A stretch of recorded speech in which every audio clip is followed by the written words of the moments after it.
Experience the intimate world of Nero, the last note before Rome burned, where every moment holds the weight of unspoken understanding. In this peaceful journey through time, you'll discover the quiet dignity of people living their daily lives, unaware of how their small gestures reveal the depths of human experience. The morning light filtered through the tall windows of the music chamber with the particular quality that belonged only to the earliest hours, when Rome still held the coolness of night and the air moved with gentle currents that would later disappear in the heat of full day. Nero sat cross-legged on a cushion of deep blue silk, his lyre resting against his knee, and in the quiet of this space the only sound was the soft whisper of strings as his fingers moved across them, testing each note with the concentrated attention of a craftsman examining his tools.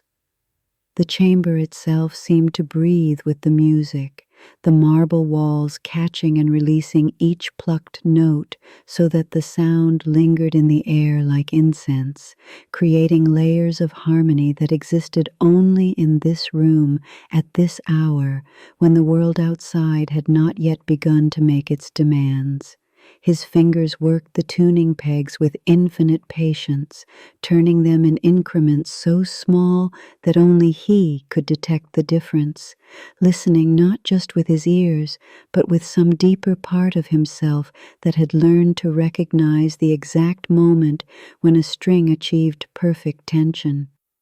The lyre was old, carved from cedar that had darkened with age to the color of burnished bronze, and its wood held within it the memory of all the songs it had ever produced, so that even in silence it seemed to vibrate with potential music.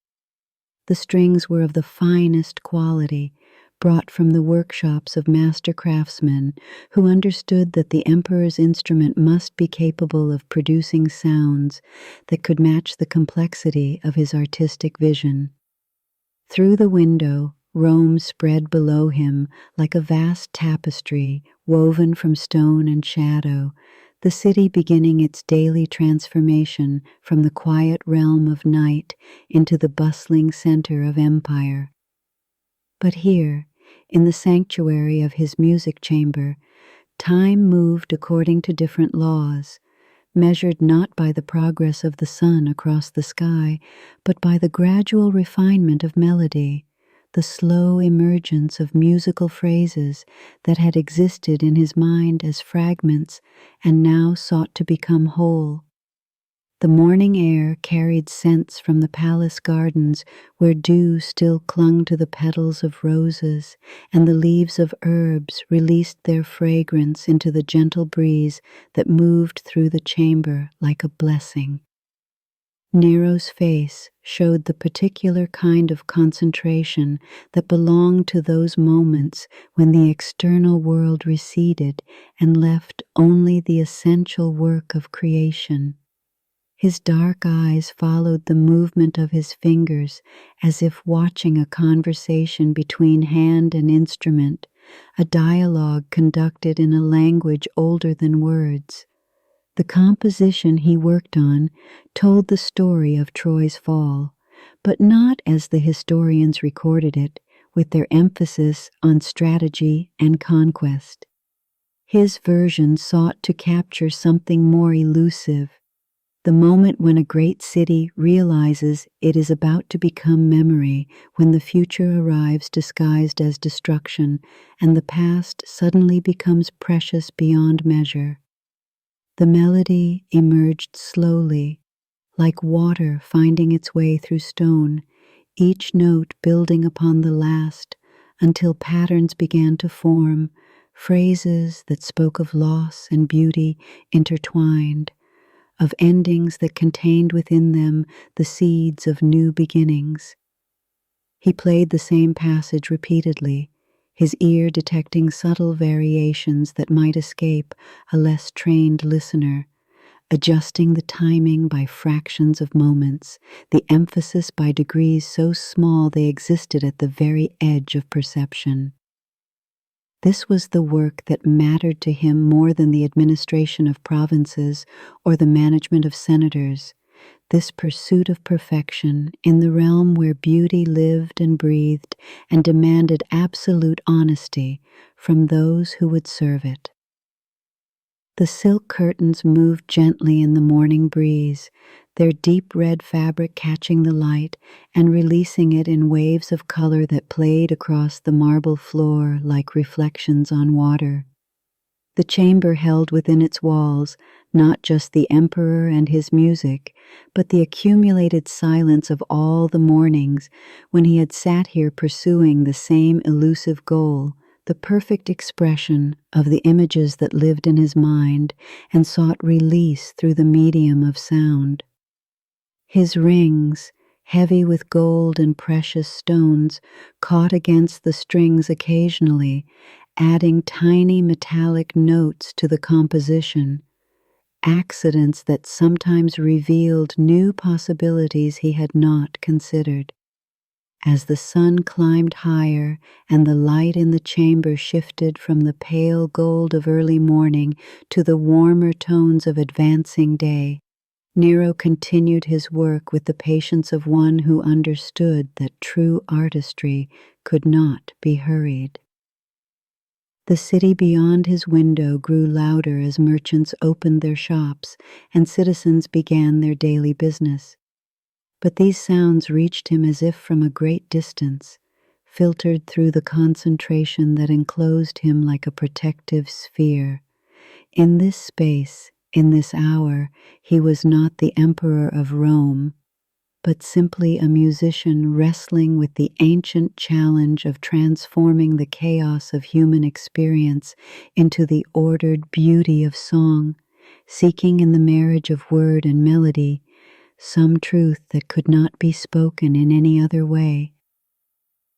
The cedar wood beneath his touch had grown warm from the contact with his hands, and he found himself thinking of the tree from which it had been carved, imagining its years of growth on some distant mountainside where it had stood witness to the changing seasons, absorbing sunlight and rain, wind and snow, until the day when craftsmen had recognized in its grain and density the potential for music. There was something profound in this transformation, this journey from living tree to singing instrument, that spoke to him of the mysterious processes by which all art came into being, the way raw experience could be refined and shaped until it became something that could touch the souls of others across the barriers of time and circumstance. The morning had reached that perfect moment when the light achieved its clearest quality. Neither the tentative illumination of dawn nor the harsh brilliance of midday, but something between that seemed to reveal the true colors of everything it touched.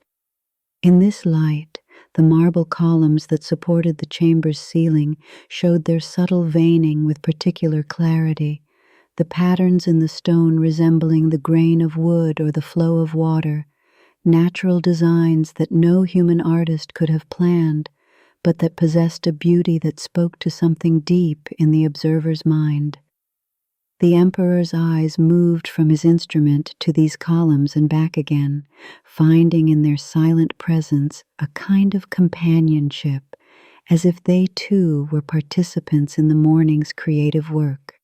His thoughts drifted to the audiences who might one day hear this composition, the faces that would turn toward him as the story of Troy unfolded in music, the way their expressions would change as the melody carried them through the narrative of a great city's final hours. He imagined their silence, the quality of attention that music could command when it achieved that perfect balance between complexity and clarity, between innovation and tradition, that allowed it to speak directly to the heart without the mediation of conscious thought. This was the power he sought to wield, not through the machinery of government or the display of imperial authority, but through the more subtle influence of beauty, the way a perfectly crafted song could linger in memory long after the last note had faded into silence. The breeze that moved through the chamber carried with it the distant sound of voices from the palace courtyards, servants going about their morning duties, guards changing shifts, the quiet conversations that formed the background music of daily life in the imperial household. These sounds reached him as a gentle reminder of the world beyond his artistic sanctuary, but they did not disturb his concentration. Instead, they seemed to provide a kind of foundation for his music, a reminder that art existed not in isolation, but as part of the larger human symphony, drawing its meaning from its connection to the lives and experiences of those who would hear it and be moved by it. The lower corridors of the Domus Aurea moved with the quiet efficiency of well-ordered service, where the soft footfalls of sandals on marble created a rhythm as steady and reassuring as a heartbeat, punctuated by the gentle whisper of robes against stone, and the occasional murmur of voices speaking in the measured tones that palace life demanded.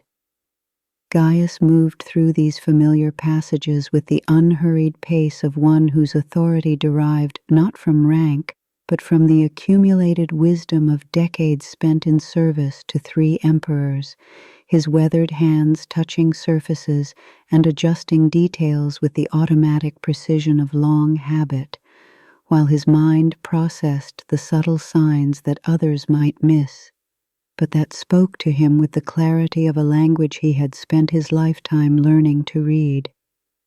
The kitchen breathed with its own particular life, filled with the warm, complex aromas that rose from cooking pots and braziers, where steam carried the scents of herbs and roasted meats, of bread baking in ovens that had been fired before dawn, of sauces that simmered with the slow patience required to achieve the perfect balance of flavors that would grace the emperor's table. The air itself seemed thick with purpose, heavy with the moisture that rose from boiling water and the heat that radiated from cooking fires, creating an atmosphere that wrapped around those who worked here like a familiar embrace, comfortable and necessary as the rhythm of breathing. Gaius paused at the great wooden table where the morning's preparations were taking shape, his fingers testing the texture of dough that would become the day's bread, his nose detecting the subtle notes in a sauce that might require another pinch of imported spice to achieve the complexity that Nero's refined palate demanded. The younger servants moved around him with respectful efficiency, their movements choreographed by years of working together in this space where every task had its proper sequence and timing, where the slightest deviation from established routine could ripple through the entire household like stones thrown into still water. From somewhere above came the distant sound of the emperor's lyre, the notes floating down through the palace like drops of honey, sweet and golden, and somehow fragile in their beauty. Gaius found himself listening to this music with the attention he might give to the weather, reading in its patterns and variations, information that would help him navigate the complexities of the day ahead. The emperor's moods could be measured in his music, the particular pieces he chose to play, the way his fingers moved across the strings with confidence or hesitation, with joy or with the restless energy that sometimes seized him and drove him to pace his chambers like a caged animal dreaming of flight. The steward's face showed nothing of these observations, maintaining the expression of neutral competence that had served him well through the reigns of Claudius and Caligula before him, but behind his carefully composed features, his mind worked with the constant vigilance of one who understood that survival in the imperial household required the ability to anticipate needs before they were spoken, to recognize danger before it fully materialized, to navigate the treacherous currents of palace politics with the skill of a master sailor reading the wind and tide.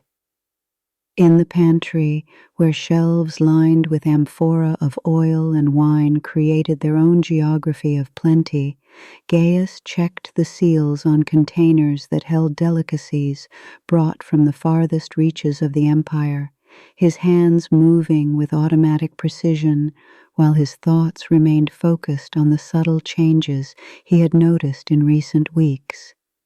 The emperor's appetite had grown erratic, his attention wandering even during meals that had been prepared with particular care to please him. The servants whispered among themselves about late-night wanderings through the palace corridors, about conversations with advisors that ended in raised voices and slammed doors, about a restlessness that seemed to grow stronger with each passing day.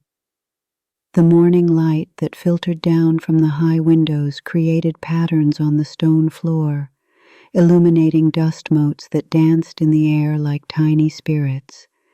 And in this gentle radiance, the kitchen continued its ancient work of transformation, turning raw ingredients into nourishment, creating from simple elements the complex satisfactions that would sustain the imperial household through another day. Gaius tasted a sauce with the tip of his finger, considering its balance of sweet and salt, its depth of flavor that spoke of hours of careful attention, and found it acceptable but not yet perfect, requiring perhaps another hour of slow cooking to achieve the harmony that would make it worthy of the emperor's table. The servants who worked under his supervision had learned to read his silences as clearly as his spoken instructions, understanding that his approval was measured not in words, but in the absence of correction, in the small nod that indicated satisfaction, in the way his hands moved on to other tasks without pause for adjustment or improvement. They had come to trust his judgment in matters both large and small, knowing that his years of service had given him an understanding of the palace's needs that extended far beyond the simple preparation of meals, encompassing the delicate art of maintaining harmony in a household where the slightest disruption could have consequences that rippled outward like waves from a stone thrown into a quiet pool.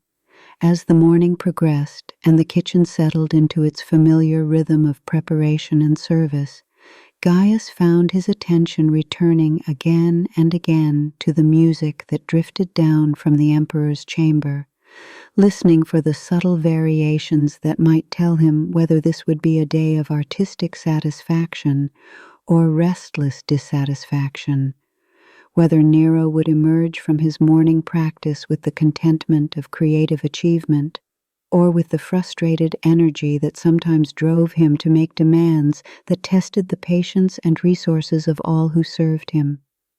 The stone walls of the kitchen held within them the accumulated warmth of countless fires, the absorbed heat of decades of cooking that had created a microclimate all its own, where the temperature remained constant despite the changing seasons outside. In winter, this warmth provided refuge from the cold that penetrated even the grandest chambers of the palace, while in summer, it created a different kind of comfort, the satisfaction of purposeful work carried out in conditions that demanded endurance and skill. Gaius had learned to read the moods of this space as clearly as he read the expressions on human faces, understanding when the ovens needed more fuel, when the air circulation required adjustment, when the delicate balance of heat and humidity that governed the success of bread and pastries had shifted beyond acceptable limits. His memories reached back through the years to other mornings in other kitchens, when he had been young and eager to please, when the mysteries of imperial service had seemed as complex and dangerous as the labyrinth beneath the Circus Maximus. He remembered the first emperor he had served, how Caligula's unpredictable rages had kept the entire household in a state of constant tension, never knowing when a misplaced word or an improperly prepared dish might trigger consequences that could destroy lives with the casual cruelty of a child pulling wings from flies. Those had been years when survival required not just competence, but a kind of invisibility, the ability to perform essential duties while remaining beneath the notice of those whose attention could prove fatal. Claudius had brought a different kind of challenge, his scholarly nature and physical infirmities creating needs that required delicate handling, meals that could be eaten despite trembling hands, conversations that accommodated his speech difficulties, an environment that supported his intellectual pursuits while protecting him from the political predators who circled the throne like wolves around a wounded deer. Gaius had learned during those years to value stability above all else, to create routines that provided comfort and predictability in a world where both were rare and precious commodities. Now, with Nero, he faced perhaps the most complex challenge of his career, serving an emperor whose artistic temperament created demands that shifted like shadows as the sun moved across the sky. The young ruler's genuine talent made him more interesting than his predecessors, but also more difficult to predict, his moods influenced by the success or failure of creative endeavors that existed in realms where practical men like Gaius could offer little guidance.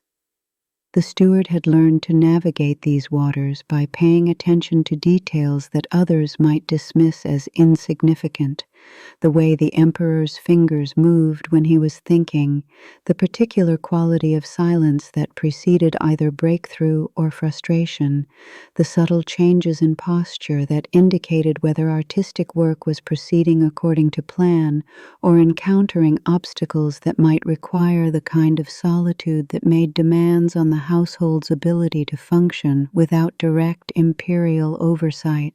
The gardens of the Domus Aurea spread before Nero like a living manuscript written in leaves and flowers, where the gentle movement of air through branches created a continuous whisper that seemed to carry within it the voices of all who had walked these paths before him, emperors and servants, poets and philosophers, lovers and conspirators, their footsteps worn into the stone, and their presence lingering in the shadows cast by ancient trees that had witnessed the rise and fall of dynasties.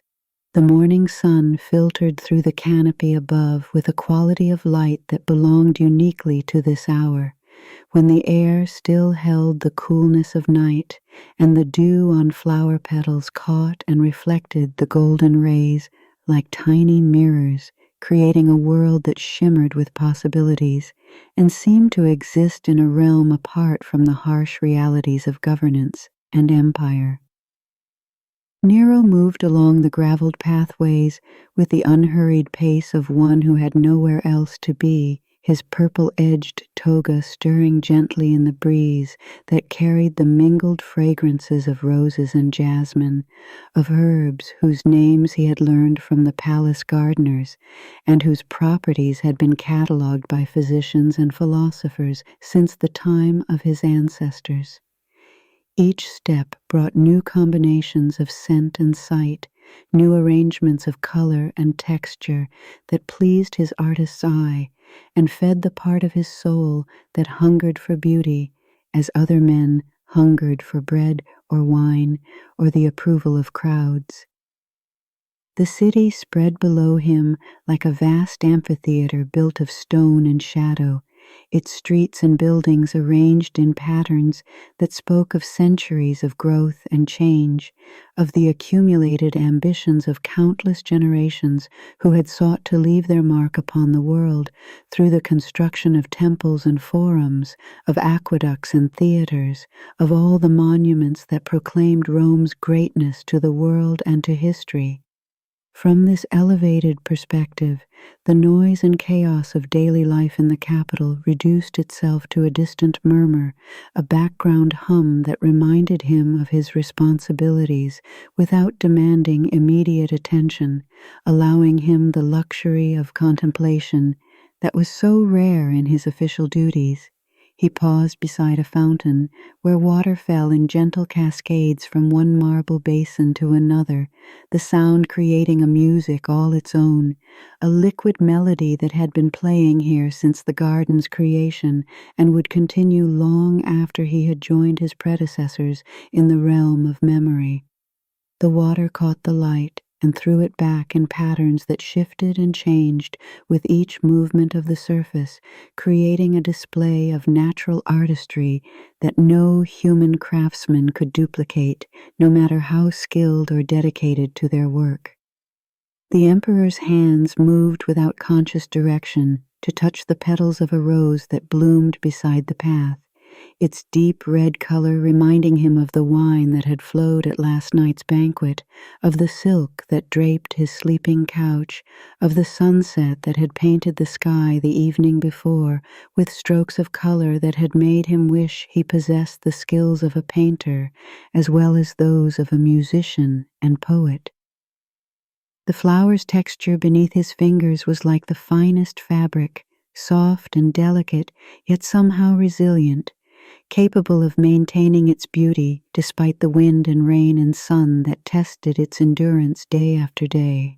Bees moved among the blossoms with the focused purpose that Nero sometimes envied, their work clearly defined and their satisfaction measurable in the honey they created, the colonies they sustained, the continuation of cycles that had remained unchanged since the beginning of time. There was something peaceful in watching their industry, in observing the way they moved from flower to flower with neither haste nor hesitation, following patterns of behavior that required no conscious decision, no weighing of alternatives, no consideration of consequences that might extend beyond the immediate task at hand. The marble benches that dotted the garden pathways had been warmed by the sun to a temperature that invited rest, and Nero found himself drawn to one that offered a particularly fine view of the city below, where the Forum Romanum spread like an open book whose pages contained the history of his people, whose columns and arches spoke of victories and defeats, of the rise of the Republic and its transformation into the empire that he now governed with a mixture of pride and burden that shifted from day to day like the play of light and shadow through the garden's canopy.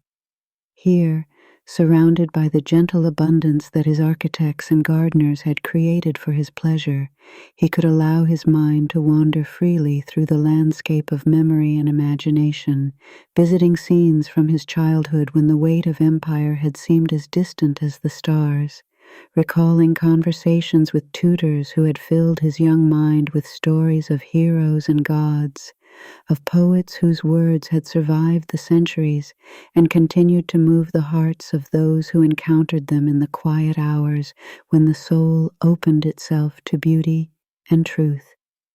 The afternoon light began to shift as the sun climbed higher, changing the character of the shadows and altering the colors of the flowers and leaves, reminding him that time moved forward with the same inexorable rhythm here in his private sanctuary as it did in the Senate House and the courts of law, in the barracks where his soldiers prepared for campaigns, and the harbors where ships arrived bearing tribute and trade goods from the far corners of the world he ruled. The stone beneath his feet had been quarried from mountains whose names he had learned as a boy, when geography had seemed like poetry, and the empire had existed in his mind as a collection of exotic places where strange peoples lived lives that bore little resemblance to his own sheltered existence within the palace walls. Now he understood that those distant provinces were as real as the garden where he walked, populated by men and women who looked to Rome for justice and protection, who paid their taxes and sent their sons to serve in his legions, who lived and died according to laws that bore his name and carried his authority to the farthest reaches of the known world. The responsibility of this knowledge weighed upon him with a heaviness that no amount of beauty could entirely dispel, though here among the flowers and fountains he could at least find temporary respite from its demands. The garden offered him what the throne room and the council chambers could not, the space to be simply human, to respond to beauty without calculation, to allow his thoughts to follow their natural patterns without the constant awareness that every word and gesture would be scrutinized for political meaning, every decision weighed for its impact on the delicate balance of power that kept the empire stable and prosperous. A butterfly landed on the marble balustrade beside him, its wings painted in shades of orange and gold that seemed to capture and concentrate the morning sunlight, and for a moment he found himself completely absorbed in contemplating this small miracle of natural artistry. The way the creature's wings moved with mechanical precision, yet created an effect of ethereal grace. The way its presence transformed the entire scene around it simply by existing within it. He thought of the poems he had written that attempted to capture such moments. The frustration of trying to translate visual beauty into the medium of words, the way language always seemed to fall short of the reality it sought to describe. The gardeners who maintained this paradise worked with a devotion that reminded him of his own relationship to music and poetry, their hands shaping the landscape according to visions that existed first in their minds and then gradually took form through years of patient cultivation. They understood, as he was learning to understand, that true artistry required not just inspiration but discipline, not just vision, but the willingness to work day after day toward goals that might not be fully achieved within a single lifetime, trusting that the effort itself had value even when the results fell short of the original dream. The morning air grew warmer as the sun continued its climb, and with the rising temperature came subtle changes in the garden's atmosphere, the way fragrances intensified and mingled, the way shadows shortened and shifted, the way the quality of light evolved from the soft gold of early morning toward the clearer, more demanding illumination of midday. These changes reminded him that even in this sanctuary, time continued its relentless progress, that the day's duties waited beyond the garden walls, that the empire required his attention whether he felt ready to give it or not. The private dining chamber held within its walls the particular intimacy that belonged to spaces designed for pleasure rather than ceremony, where silk-covered couches arranged in the traditional manner invited leisurely conversation, and the afternoon light that streamed through tall windows created an atmosphere of warmth and ease that seemed to slow time itself, allowing each moment to expand and reveal its hidden richness, like wine poured into crystal goblets that caught and multiplied the golden radiance until the very air seemed to shimmer with contentment. The gentle clink of serving vessels provided a subtle percussion to the meal's progression, a rhythm as natural and unobtrusive as breathing, while servants moved with the practiced grace of dancers who had long since learned to anticipate needs before they were spoken. Their presence felt, but never intrusive, their efficiency a form of artistry in itself. Nero reclined against cushions of deep purple silk, his body relaxed in the manner of one who had temporarily set aside the weight of imperial responsibility. his dark eyes animated with the particular brightness that came when he found himself among those who understood his deepest passions and could respond to them with genuine appreciation rather than the calculated flattery that characterized so much of his daily interaction with senators and courtiers. Beside him, Domitia, his regal aunt, leaned with quiet poise, her stola of emerald and crimson silk flowing in folds that shimmered under the afternoon sun, jeweled fibulae fastening the garment with understated grandeur. She listened with the composed attention of a woman whose decades of experience had taught her the weight of silence as much as the value of words, her presence a reminder of ancestry and of the nobility that still framed his reign. Opposite them, Terpnos, the master musician whose skill had earned him a place at the imperial table, listened with the concentrated focus of one craftsman, recognizing excellence in another. The conversation moved with the easy flow of water, finding its natural course, beginning with technical discussions of musical intervals and poetic meter, then branching into broader considerations of beauty and truth, of the relationship between artistic creation and the mysterious forces that inspired it, of the way certain combinations of words or notes could pierce the heart with recognition of something that had no name but demanded acknowledgement nonetheless. Nero's hands gestured as he spoke, his fingers tracing patterns in the air as if conducting an invisible orchestra, his voice rising and falling with the natural music of passionate discourse shared among equals in understanding, if not in rank. The food itself seemed designed to complement rather than dominate the conversation, each course offering flavors that pleased without overwhelming, textures that satisfied without demanding exclusive attention, the work of cooks who understood that a meal shared among artists required a different approach than the elaborate displays prepared for state banquets where impression mattered more than nourishment. Wine flowed in measured quantities, enough to loosen tongues and warm hearts without clouding judgment or dulling the appreciation that made such gatherings precious, its deep red color catching the light and releasing it in patterns that shifted like liquid jewels as the goblets moved from hand to lip and back to table.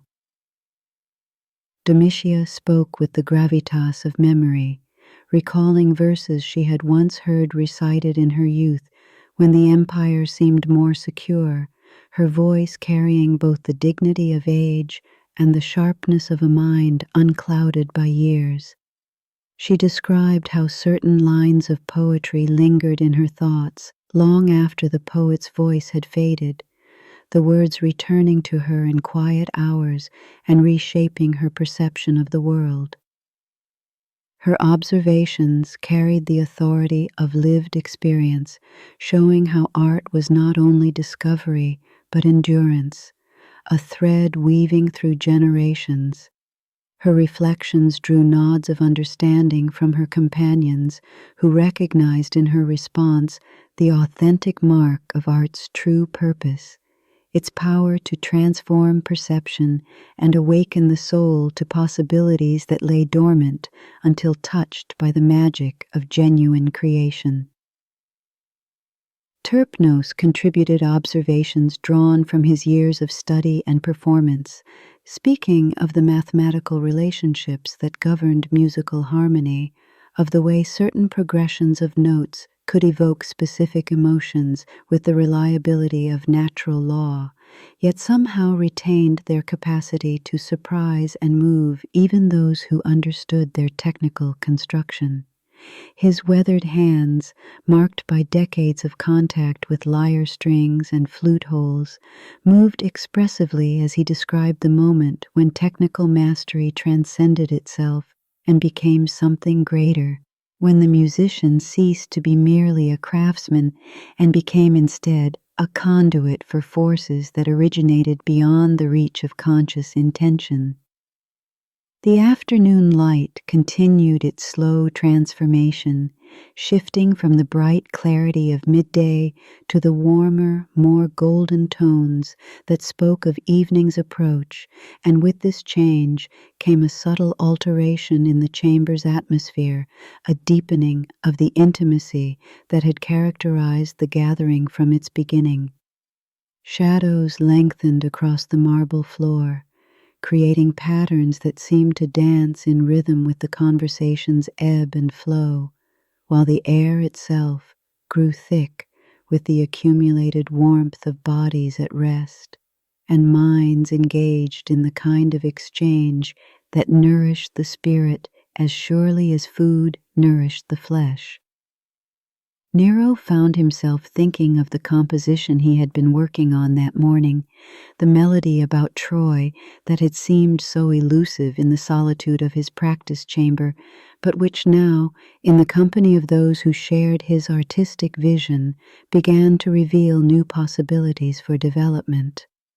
He hummed a few phrases, his voice barely above a whisper, and watched as understanding dawned in the eyes of his companions, their faces showing the recognition that passed between artists when they encountered something that spoke to the deepest part of their shared humanity. That place where individual experience merged with universal truth and found expression in forms that could be passed from heart to heart across the barriers of time and circumstance. The gentle percussion of serving vessels continued its subtle accompaniment as the meal progressed through its natural stages, each course arriving at precisely the moment when the previous one had been fully appreciated and discussed, the timing so perfect it seemed orchestrated by some invisible conductor who understood the rhythm of contemplative dining. The servants who moved between the couches had learned to read the subtle signs that indicated when conversation required uninterrupted flow, and when a pause might welcome the presentation of a new delicacy, their movements as carefully choreographed as any performance Nero had witnessed in his private theater.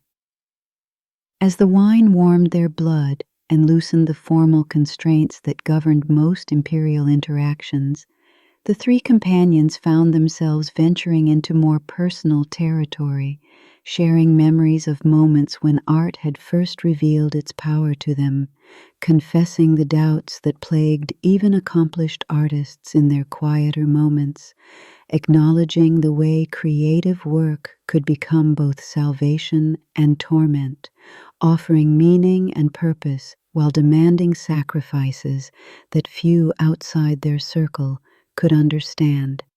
The afternoon light that filtered through the tall windows seemed to encourage such revelations, its golden warmth creating an atmosphere of safety where vulnerability could be shared without fear of judgment or exploitation. Domitia spoke of her first encounter with truly great poetry, the way the words had seemed to rearrange something fundamental in her understanding of what language could accomplish, while Terpnos spoke of the master who had taught him that technique without soul was merely noise, that the highest achievement of any artist lay not in displaying skill, but in touching something eternal that resided in the hearts of all who heard or saw or read their work. Nero listened with the particular attention he reserved for insights that might illuminate his own creative struggles, recognizing in their experiences echoes of his own journey toward artistic understanding. The chamber itself seemed to participate in their conversation, its proportions and decoration creating an environment that encouraged the kind of discourse they were sharing, the silk hangings absorbing harsh echoes while allowing the music of their voices to resonate with perfect clarity, the arrangement of couches fostering intimacy while maintaining the dignity appropriate to their respective positions.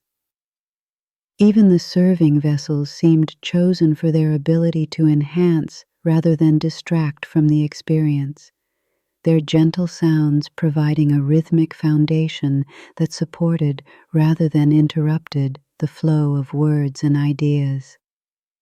As the afternoon deepened toward evening, Nero felt a profound gratitude for these moments of genuine connection, these rare occasions when the barriers imposed by rank and ceremony dissolved in the presence of shared passion for beauty and truth.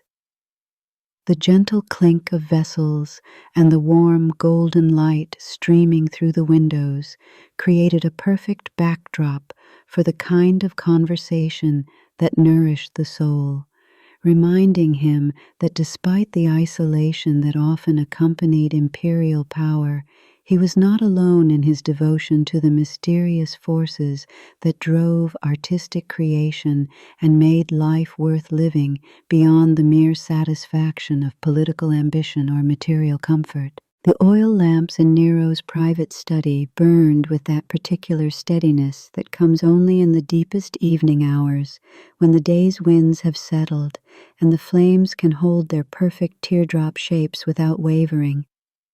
The light they cast was golden and warm, pooling on the surface of his writing desk, where wax tablets lay scattered among scrolls of papyrus, some bearing the work of Homer, others the verses of Virgil, and still others marked with his own careful script. The gentle hiss of burning oil provided a continuous backdrop to the scratching of his stylus, a sound so soft and rhythmic it seemed to merge with his own breathing as he worked. He had dismissed his secretaries hours ago when the last natural light was still filtering through the tall windows that faced the gardens. Now those windows showed only darkness beyond the reach of his lamps, and the palace around him had settled into its nighttime quiet. The oil flames flickered slightly as he moved, casting his shadow large and then small across the walls lined with scrolls, but their burning remained constant, a warm presence that seemed to encourage the flow of words from his mind to the wax. The epic he was crafting had consumed him for months now, this retelling of Troy's final hours that seemed to pour from some deep well within him. Tonight, as he worked by lamplight with the palace sleeping around him, the verses came with an ease that surprised him. His stylus moved across the wax surface with growing confidence, each line building upon the last as he described the great wooden horse standing silent in the Trojan courtyard, the unsuspecting guards walking their circuits around walls that had withstood 10 years of siege. He paused to read aloud what he had written, his voice low in the lamp-lit quiet. The words seemed to hang in the warm air, and he found himself rising from his chair to pace the length of the room as he spoke, testing the rhythm of each line against the steady whisper of burning oil. There was something in these verses about destruction that felt more real to him than any of the administrative duties that filled his days, more immediate than the reports from governors or the petitions from senators. The flames of his lamps seemed to dance in response to his movement, their light catching the gold threads in the tapestries that hung between the scroll cases. He had chosen this room precisely because it faced away from the city, toward the gardens where the only sounds at night were the settling of leaves and the distant murmur of fountains.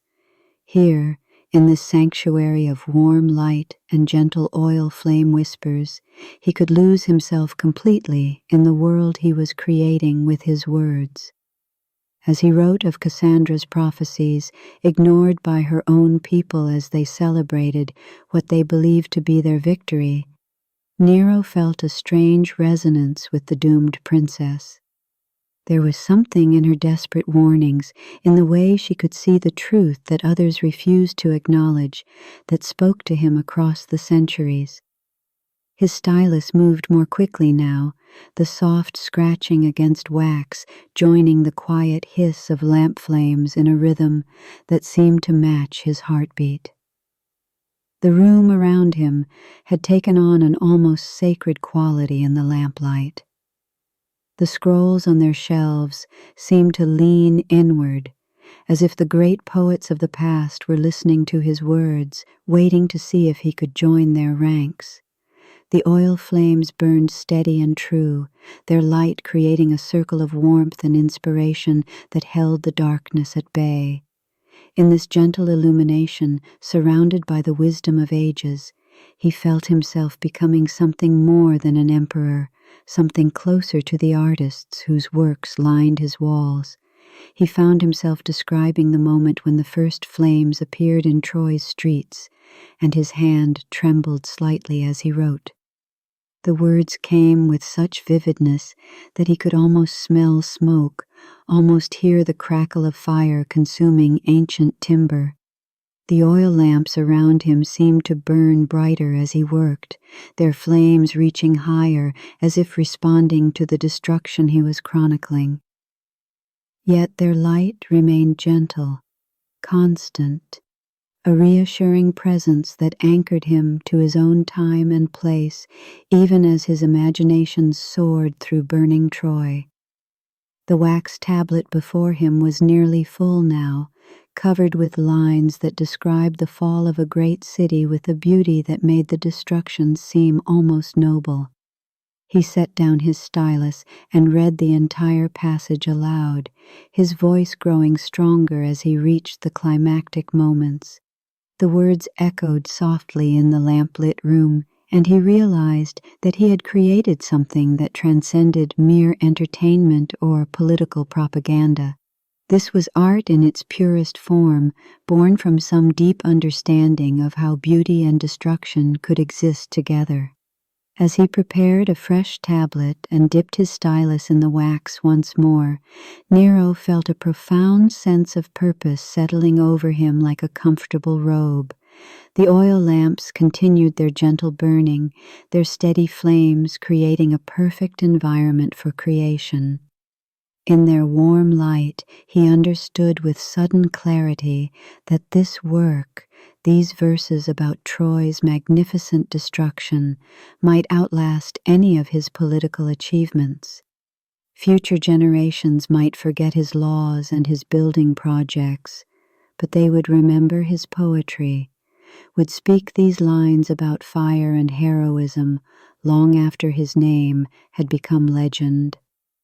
The night stretched ahead of him, full of possibilities and verses yet to be written. The oil flames burned on, patient and eternal, ready to light his way through whatever visions awaited him in the darkness of creative inspiration. The gentle hiss of burning oil seemed to whisper encouragement as he worked, a sound that had become as familiar as his own pulse, as comforting as the rhythm of waves against a distant shore. In the warm circle of lamplight, Nero found himself thinking not just of Troy, but of all the cities that had risen and fallen throughout history, each one believing itself eternal, each one leaving behind only fragments of what had once seemed so permanent and magnificent. The oil flames cast shifting patterns on the walls, and in those patterns he began to see the faces of heroes and kings, the silhouettes of burning towers, the shadows of fleeing citizens carrying what little they could save from the conflagration of their world. His stylus moved with increasing fluency as he described Aeneas gathering his followers for their desperate flight from the burning city, the weight of destiny heavy on shoulders that had known only the responsibilities of a prince until that terrible night when he became the founder of a future empire. The gentle scratching of stylus against wax seemed to echo the footsteps of refugees picking their way through smoking ruins, while the steady hiss of oil flames suggested the whisper of prayers offered to gods who seemed to have abandoned their faithful worshippers to the mercy of Greek swords and Trojan flames. The scrolls that lined his walls seemed to glow in the lamplight, their papyrus surfaces catching and reflecting the warm radiance until the entire room felt alive with the accumulated wisdom of centuries. Homer's Iliad rested within arm's reach, its familiar verses a constant source of inspiration and challenge, while Virgil's Aeneid occupied a place of honor near his writing desk, its opening lines as familiar to him as his own name. Yet tonight, in the gentle atmosphere of oil flame and creative solitude, he felt himself moving beyond mere imitation towards something that might be truly his own. The silence of the palace around him was complete now, broken only by the soft sounds of his own creative process and the eternal whisper of burning oil. Even the fountains in the gardens seemed to have quieted their voices, as if all of nature recognized the sacred quality of these hours, when inspiration flowed like wine from an inexhaustible amphora. In this perfect stillness, illuminated by flames that burned with the constancy of stars, Nero felt himself touching something that transcended the ordinary boundaries of time and mortality. As he wrote of Priam's death and Hecuba's grief, his own eyes grew wet with tears that surprised him with their intensity. The oil lamps seemed to burn more gently now, their light softer and more golden, creating an atmosphere of profound sympathy for the suffering he was chronicling. In their warm radiance, he understood that great art required not just technical skill, but the willingness to open one's heart to the full range of human experience, to feel deeply the joys and sorrows of people who had lived and died centuries before his own birth. The night was deepening around his circle of lamplight, but Nero felt no fatigue, only the exhilaration that came when words flowed with the naturalness of breathing, and each line seemed to discover itself in the very act of being written. The gentle hiss of burning oil had become the soundtrack to his creative process, a sound that seemed to connect him to all the poets and scholars who had worked by similar light throughout the ages, their dedication to beauty and truth, creating an unbroken chain that stretched from the earliest singers of tales to his own lamp-lit study in the heart of imperial Rome. The olive grove held the accumulated silence of centuries. Nero moved between the ancient trees with the careful steps of someone who had finally found a place where time moved differently, where the urgent demands of empire seemed to dissolve into something older and more patient. The moonlight filtered through leaves that had witnessed the rise and fall of dynasties, creating patterns of silver and shadow on the earth beneath his feet. His fingers found the first marking almost by accident, a series of letters carved deep into the bark of the largest tree. The inscription was weathered but still legible in the pale light. Augustus. The name of his great-great-grandfather, carved with the same careful precision that had characterized all his public works. Nero traced the letters with his fingertip, feeling the rough texture of bark that had grown over and around the imperial signature, claiming it as part of the tree's own story. He moved to the next tree, searching now with purpose. Here was another name, carved higher up the trunk where a younger man might have reached. Tiberius. The letters were more angular, cut with what seemed like suppressed violence into the living wood. Nero could imagine his predecessor standing in the same spot, perhaps on a night much like this one, driven by some inner turmoil to leave his mark on something that would outlast the temporary nature of human power. The third tree revealed Claudius, his adoptive father's name spelled out in the careful, scholarly hand that Nero remembered from official documents. But these letters were different somehow, more hesitant, as if the man who carved them had been uncertain about his right to claim this space. Nero felt a sudden rush of tenderness for the memory of Claudius, who had struggled so visibly with the weight of authority, who had found solace in scholarship in the company of books rather than the adulation of crowds. As he continued his circuit of the grove, Nero discovered other markings. Some were names he recognized from the histories, emperors who had ruled briefly and been forgotten by all but the most dedicated scholars. Others were simply initials or symbols whose meaning had been lost to time. Each mark told the story of a man who had stood where Nero now stood, who had felt the need to assert his existence against the vast indifference of history. The realization came to him gradually, like dawn breaking over the 7 hills. He was not alone in this struggle between power and meaning, between the public performance of authority and the private search for something genuine and lasting. Every emperor who had walked these paths had faced the same fundamental questions about the nature of leadership, the price of absolute power, the possibility of creating something beautiful in the midst of political necessity. He found a smooth section of bark on a tree that stood slightly apart from the others, a younger olive that had been planted perhaps during his own reign. The wood was firm beneath his hand, unmarked by previous imperial visitors. Nero drew the small knife he carried for cutting the seals on private correspondence and began to carve his own name into the living wood. Each letter required careful attention, the blade moving slowly through the resistant bark to create marks that would remain long after his own death.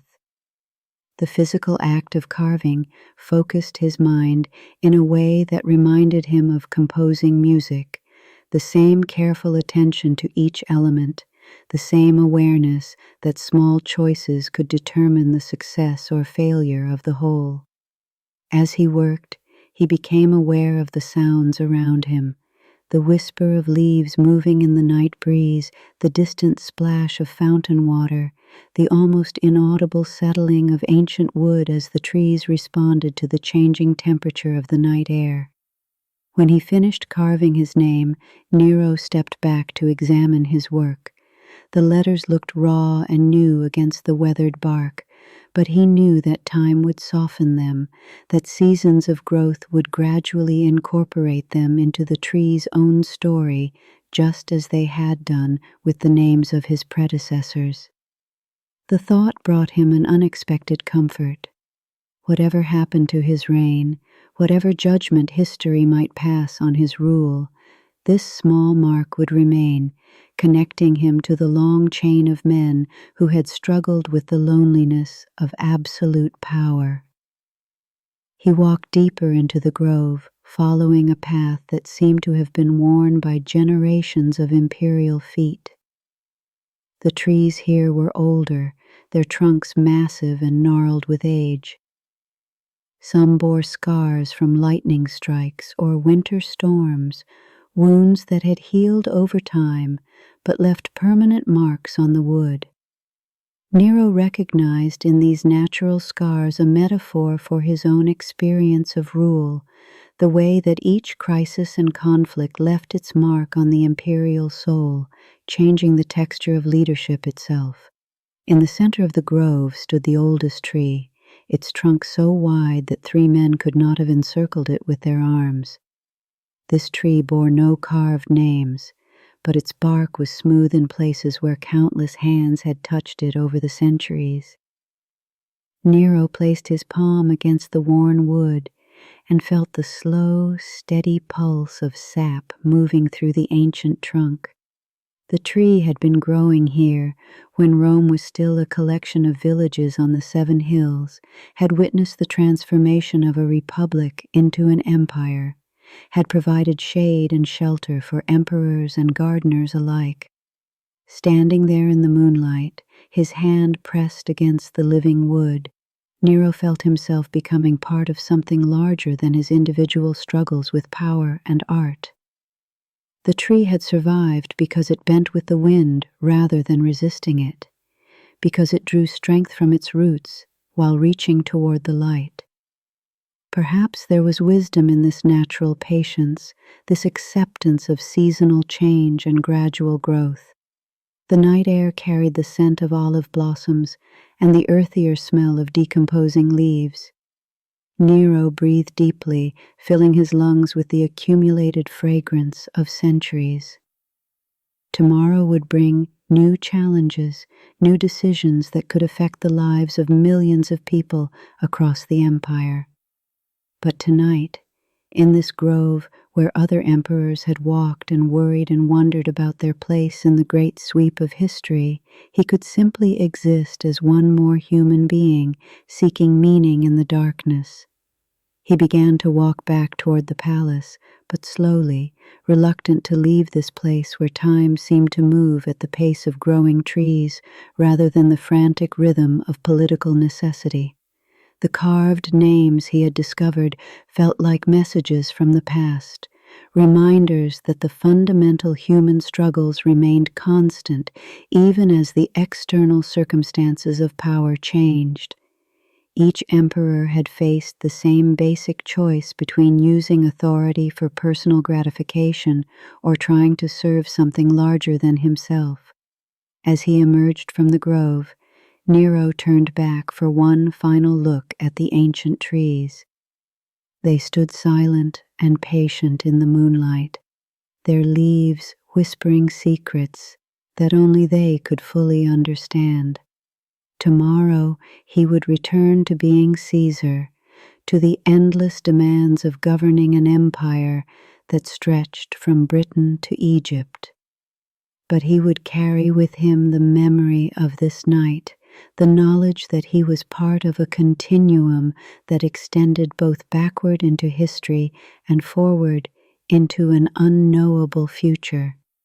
The path back to the palace was lined with younger trees and flowering shrubs, but Nero found himself walking more slowly than usual, reluctant to break the spell of contemplation that had settled over him in the grove. The marble steps of the palace gleamed pale in the starlight, and he could see the warm glow of oil lamps through the windows of his private apartments. Soon he would need to return to the world of advisors and petitions, of military reports and administrative decisions. But for now, he was content to walk slowly through the garden, carrying with him the accumulated wisdom of olive trees and the comforting knowledge that other men had walked this same path, facing the same eternal questions about power and purpose and the possibility of creating something beautiful that might outlast the brief span of any individual life. Gaius arranged the objects on his small wooden table with the same careful precision he had brought to 40 years of imperial service.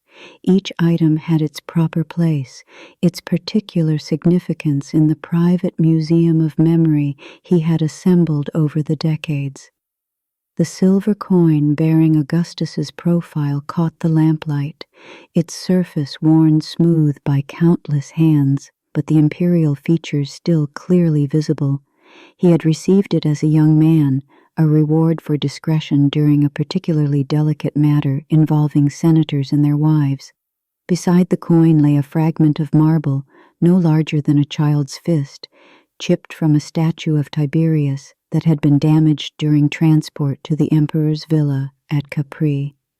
Gaius had been there when it happened, had seen the way Tiberius's face had darkened with rage at what he perceived as an omen of his own mortality.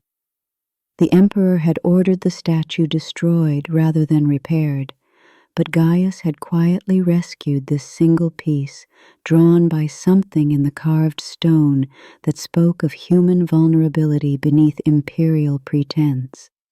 The bronze stylus had belonged to Claudius, a gift from the scholarly emperor who had appreciated Gaius's ability to read and write with equal facility in Latin and Greek. It was a simple tool, worn smooth by years of use, but it represented something precious to Gaius. Claudius had been the only emperor who had ever spoken to him as an equal, who had engaged him in conversations about history and philosophy, as if his opinions mattered. The stylus still held traces of ink in its grooves, the ghost of words that had been written and lost to time. As Gaius handled each object, he found himself thinking about the patterns he had observed across the reigns of 4 emperors. Each man had arrived at power with his own particular vision of what it meant to rule, his own understanding of the relationship between authority and responsibility. Augustus had possessed the confidence of a founder, the certainty that comes from creating something entirely new.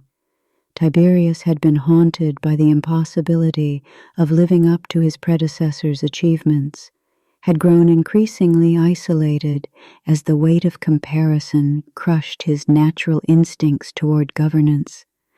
Claudius had approached the throne with the humility of someone who had never expected to rule, who understood power as a burden to be borne rather than a prize to be enjoyed. His reign had been marked by a genuine concern for justice and the welfare of ordinary citizens, but also by a persistent anxiety that he was not worthy of the position he held. Gaius remembered the long nights when Claudius would walk the corridors of the palace, unable to sleep, carrying scrolls of legal documents and historical precedents as if they were talismans against his own inadequacy. And now there was Nero, the youngest emperor Gaius had served, a man whose relationship with power was complicated by his artistic temperament and his genuine desire to be loved rather than merely feared. Gaius had watched him struggle with the competing demands of governance and creativity, had seen how the isolation of absolute authority was slowly changing him from the enthusiastic young man who had once recited poetry in the palace gardens to something more complex and potentially dangerous. The similarities between the emperors were as striking as their differences. Each had experienced the peculiar loneliness that came with absolute power, the way that authority created an invisible barrier between the ruler and everyone else in his world.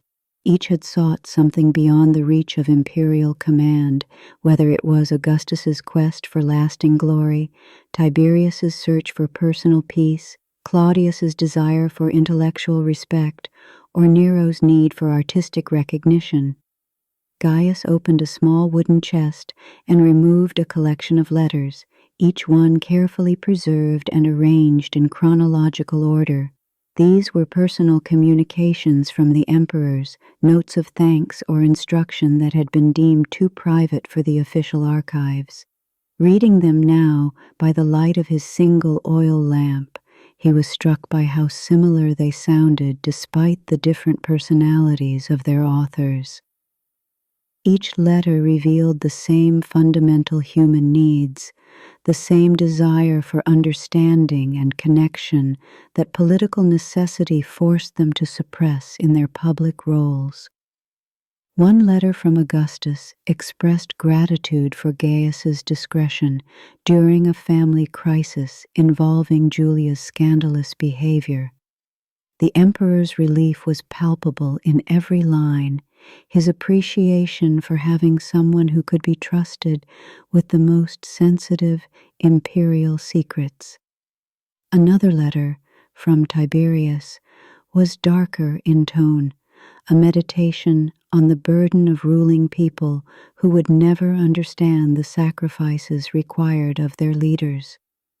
Claudius had written several letters, each one filled with historical references and philosophical observations, treating Gaius as a fellow scholar rather than a subordinate. The most recent addition to the collection was a brief note from Nero, written just days earlier, thanking Gaius for his patience during a particularly difficult meeting with the Senate. The young emperor's handwriting was elegant but hurried, betraying the nervous energy that seemed to drive so many of his actions. Between the formal words of gratitude, Gaius could read the deeper message. Another emperor seeking reassurance that he was not entirely alone in carrying the weight of empire. As he refolded the letters and returned them to their chest, Gaius reflected on his own role in the imperial household. He had never sought power for himself, had never harbored ambitions beyond serving competently and maintaining the trust of whoever held the throne. This position had given him a unique perspective on the nature of authority, had allowed him to observe the human cost of absolute power without having to pay that cost himself. He understood that his value lay not in his ability to flatter or manipulate, but in his capacity to remain constant while everything around him changed. Emperors came and went, each bringing his own vision and his own problems. But Gaius remained, a fixed point of reliability in the shifting landscape of imperial politics. This continuity had made him a repository of institutional memory, someone who could provide context and perspective when the present moment seemed overwhelming. The oil lamp flickered as a night breeze moved through his small window, casting dancing shadows on the whitewashed walls. Gaius adjusted the wick to steady the flame, a small action that required the same attention to detail he brought to all his duties. In the renewed light, he could see the careful organization of his modest quarters, everything arranged to maximize efficiency and minimize waste. It was the room of someone who understood that true luxury lay not in excess, but in having exactly what was needed and nothing more. Through the window he could hear the distant sound of fountain water and the occasional call of a night bird from the gardens. The palace never truly slept, but during these quiet hours it came as close as it ever did to peace. Gaius knew that somewhere in the building Nero was probably awake, perhaps working on his poetry or walking the corridors as Claudius used to do, driven by the restless energy that seemed to afflict all emperors during the darkest hours of the night. The thought filled him with a familiar mixture of sympathy and concern. He had seen this pattern before, the way that isolation and responsibility could slowly transform even the most well-intentioned ruler into something harder and more distant from ordinary human feeling. The challenge was not in gaining power, but in remaining human while wielding it, in finding ways to connect with others despite the barriers that authority inevitably created. Gaius rose from his chair and moved to the window, looking out over the gardens where he had often seen emperors walking alone in the darkness. The olive grove was visible in the distance, its ancient trees silver in the moonlight. He had watched Augustus plant some of those trees as a young man, had seen Tiberius brood beneath their branches, had accompanied Claudius on scholarly expeditions to identify the various species of birds that nested in their leaves. Now Nero walked the same paths, seeking the same elusive peace that had drawn his predecessors to this quiet corner of the imperial grounds. The continuity was both comforting and melancholy, a reminder that human nature remained constant even as the external circumstances of power evolved. Each emperor faced the same fundamental challenges, made the same basic discoveries about the nature of authority and its effects on the human soul. Gaius had been privileged to witness this process repeatedly, to see how different personalities responded to identical pressures. As he prepared for sleep, Gaius felt the weight of his accumulated knowledge, the responsibility of being one of the few people who truly understood the patterns that governed imperial behavior. Tomorrow would bring new challenges, new decisions that could affect the course of history. But tonight, surrounded by the carefully preserved mementos of 4 decades of service, he could take comfort in the knowledge that he had served faithfully, that he had provided stability and continuity in a world where both were precious commodities. The emperors would continue to come and go, each leaving his mark on history, but Gaius would remain, a quiet witness to the eternal human struggle between power and wisdom, authority and compassion, the public demands of leadership and the private needs of the heart. The bronze mirrors multiplied Domitia into infinity, each reflection catching a different angle of candlelight, creating a chamber filled with golden versions of herself that seemed to dance with each flicker of flame. She sat cross-legged on silk cushions, studying the endless progression of images that stretched away into the polished depths of the metal surfaces. In one mirror, she saw the woman she had been before entering the imperial household, features still softened with the innocence of someone who had not yet learned to calculate the value of a glance or the power of a carefully timed silence. Another reflection showed her as Nero saw her, the elder matron whose presence could calm the emperor's restless energy, whose understanding of dignity and lineage could guide imperial taste toward something approaching genuine artistry. This version of herself wore confidence like a silk garment, comfortable with the strange authority that came from being respected by the most powerful man in the world. It was a role she had learned to embody with increasing skill, understanding that her influence lay not in direct command, but in the subtler art of guidance and suggestion.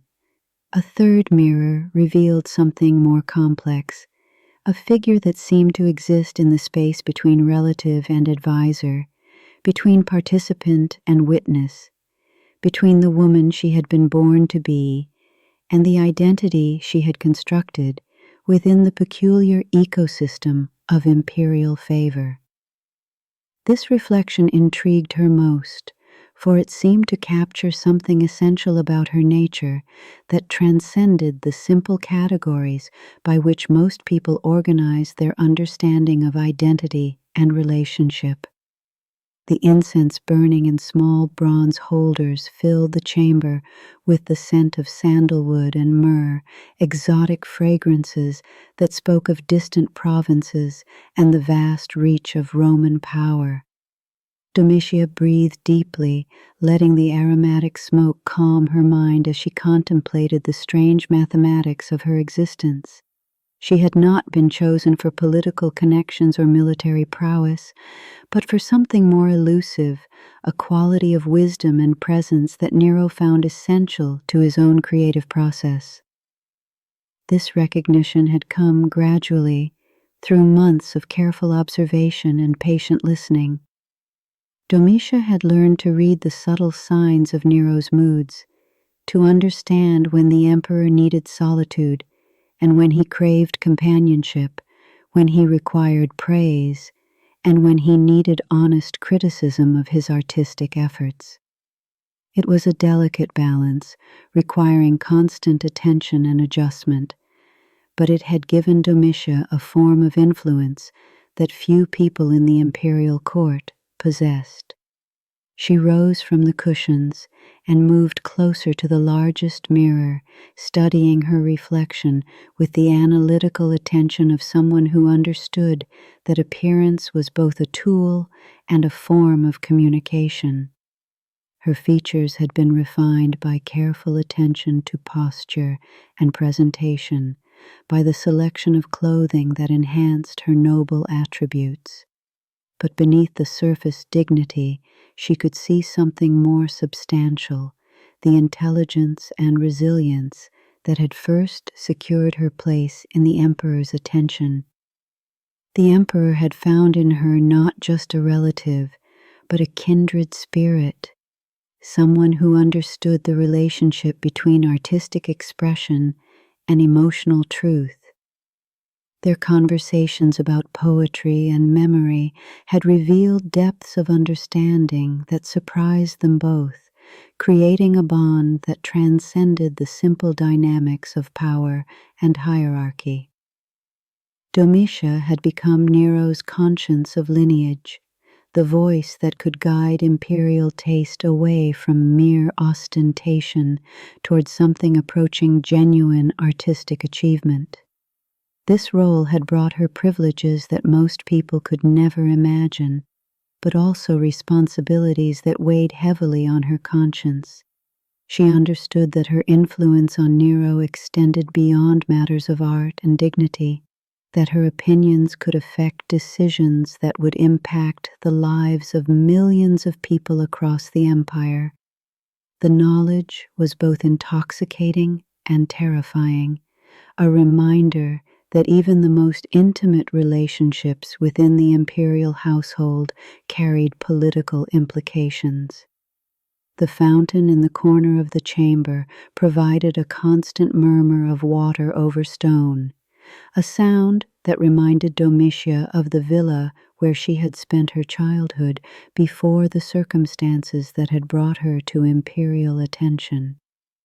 She sometimes wondered what her life might have been like if she had remained in that simpler world, if she had never learned to navigate the complex currents of court politics and imperial favor. But such speculation seemed pointless now, like wondering what might have happened if Rome had never expanded beyond the 7 hills. She had made her choices, or perhaps the choices had been made for her by forces beyond her control. Either way, she found herself occupying a unique position in the imperial household, neither fully servant nor fully equal, but something more complex and potentially more influential than either traditional role would have allowed. Her power lay in her ability to see Nero clearly, to understand the emperor's deepest needs and fears, and to provide the kind of companionship that political necessity made impossible with anyone else. The silk cushions beneath her feet were scattered with fresh rose petals, their fragrance mixing with the incense to create an atmosphere of luxury that still sometimes surprised her with its intensity. She had grown up in comfort, had learned to find beauty in simple things, but imperial favor had surrounded her with refinements that exceeded anything she had previously imagined. The abundance was seductive, but she had learned not to mistake material comfort for genuine security. Her position depended entirely on Nero's continued favor, and she understood how quickly imperial affection could turn to indifference or even hostility. The court was filled with people who had once enjoyed the emperor's friendship, only to find themselves suddenly excluded from the inner circle, their former intimacy transformed overnight into dangerous liability. Domitia had studied these cautionary examples carefully, learning to read the subtle signs that preceded imperial displeasure. But tonight, surrounded by mirrors that reflected her image into infinity, she felt secure in her understanding of her own value to Nero. The emperor needed her not just for companionship, but for something more essential, a connection to his own artistic nature that political responsibilities threatened to crush. Domitia had become the guardian of Nero's creative spirit, the person who could remind the emperor that beauty and truth were worth pursuing even in the midst of imperial obligations. This understanding brought her a form of peace that had nothing to do with material security or social position. She had found her purpose in serving something larger than her own immediate interests, in helping to nurture the artistic vision that might be Nero's most lasting contribution to history. The role required constant vigilance and careful judgment, but it also provided the satisfaction that came from using her gifts in service of something genuinely meaningful. The candles flickered in their holders, sending waves of light and shadow across the bronze surfaces of the mirrors. In the dancing illumination, Domitia could see all her various selves simultaneously, the different aspects of her identity that combined to create her unique position in the imperial court. She was witness and advisor, companion and critic, custodian of memory and symbol of continuity, all roles held in careful balance through the exercise of intelligence and intuition. As the night deepened around her, Domitia felt the peculiar contentment that came from understanding her place in the larger patterns of imperial life. Tomorrow would bring new challenges, new opportunities to exercise the subtle influence she had cultivated so carefully. But tonight, in this chamber of mirrors, where her identity multiplied into infinite possibilities, she could simply exist as herself, complex and enduring, and perfectly suited to the strange role that fate had assigned her in the unfolding drama of Nero's reign. The scrolls lay spread across the table like fallen leaves, each one covered with the careful script that had occupied so many of Nero's private hours. The oil lamps burned with steady flames, casting pools of warm light that illuminated the verses he had written about Troy's final night, about the fall of towers and the flight of gods from a city consumed by flames. Reading his own words now, in the quiet hours before dawn, Nero felt as if he were discovering prophecies written by a stranger's hand. The opening lines described Priam's palace in its final hour, the way that firelight had danced on marble walls that had stood for generations, transforming familiar spaces into something alien and terrible.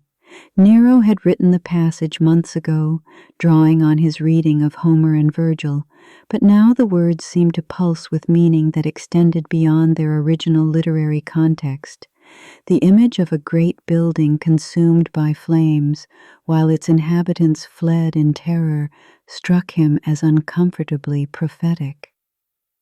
He moved to another scroll, one that contained his description of Aeneas carrying his father from the burning city, the weight of the past literally borne on the shoulders of the future. The verses explored the complex relationship between inheritance and innovation, between honoring tradition and creating something entirely new. As he read, Nero recognized his own struggles with the burden of imperial legacy, the way that Augustus's achievements cast shadows that made it difficult for subsequent emperors to find their own paths to greatness. The poetry had emerged from his deepest preoccupations with power and responsibility, with the question of whether it was possible to create something beautiful while wielding the instruments of political control. Troy had fascinated him precisely because it represented the ultimate failure of power to protect what it valued most, the way that military might and political authority had proved useless against the inexorable forces of change and destruction. In his verses about Cassandra, the prophet whose warnings went unheeded, Nero had explored the isolation that came with seeing truths that others refused to acknowledge. The princess had possessed perfect knowledge of her city's fate, but lacked the power to prevent it, trapped by the very gift that should have made her invaluable to her people. Reading these lines now, Nero felt an uncomfortable recognition of his own position, surrounded by advisors who told him what they thought he wanted to hear, rather than what he needed to know. The manuscript's central section dealt with the moment when the Trojan horse was brought within the city walls, when the citizens themselves participated in their own destruction through a combination of pride and willful blindness.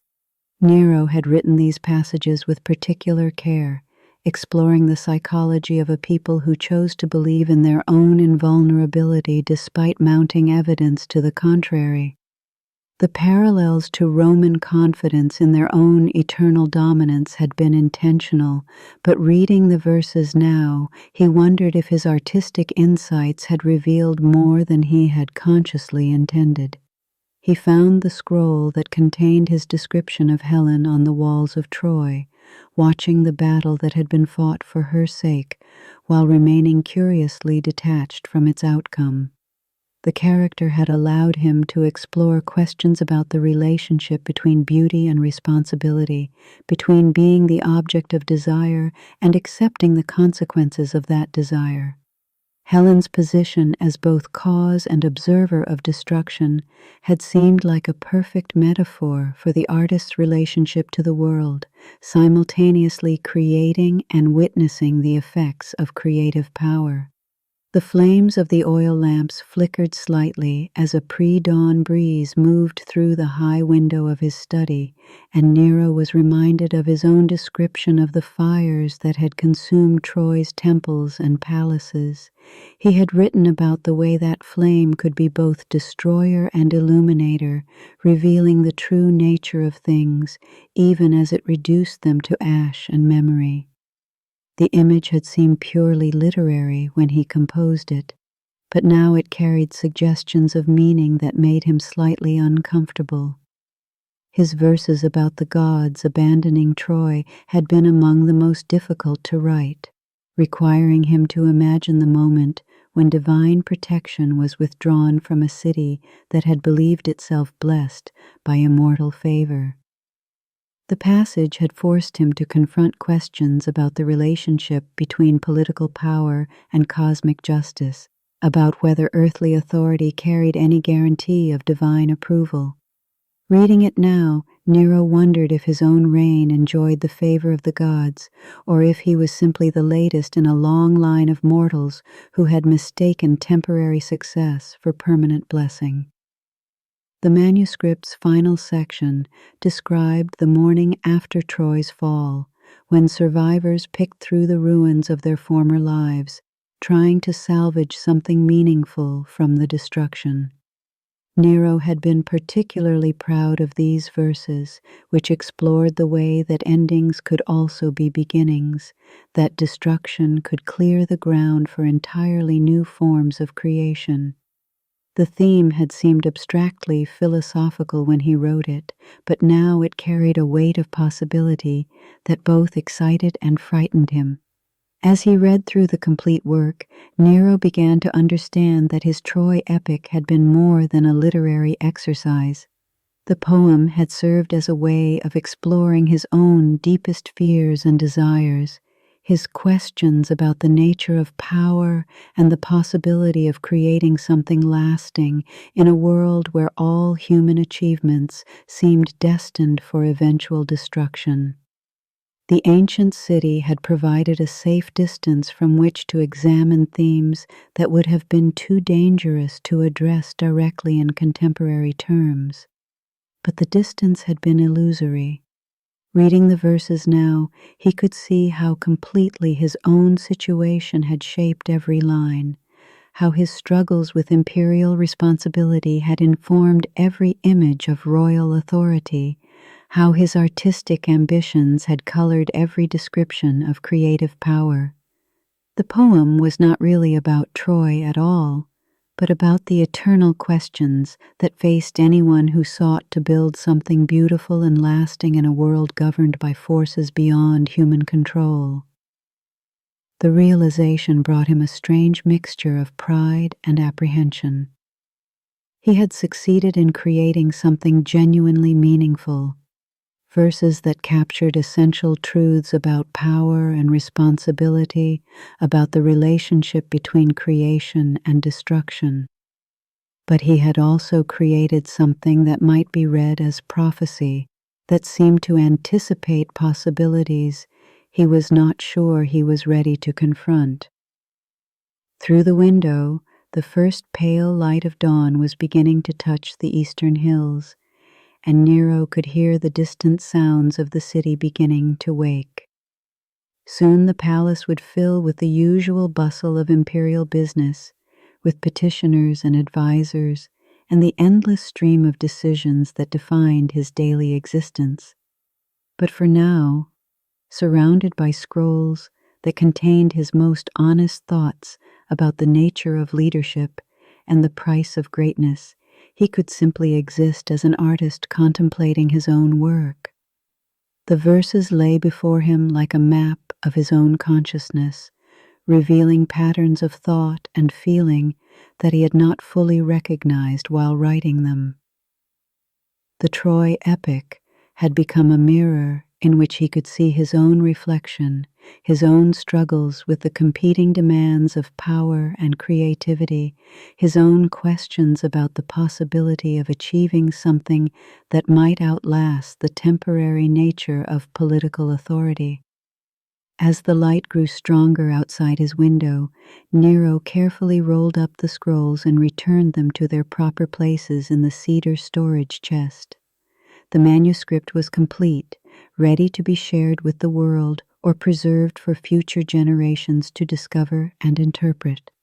Either way, it represented his most honest attempt to understand the forces that shaped both individual lives and the broader sweep of history, his effort to find meaning in the midst of circumstances that often seemed to resist all attempts at comprehension or control. The marble beneath his bare feet held the coolness of night, each stone a memory of quarries far from Rome, of hands that had shaped and placed them with devotion to an empire that stretched beyond the horizon. Fountain water trickling. Deep, contemplative breath.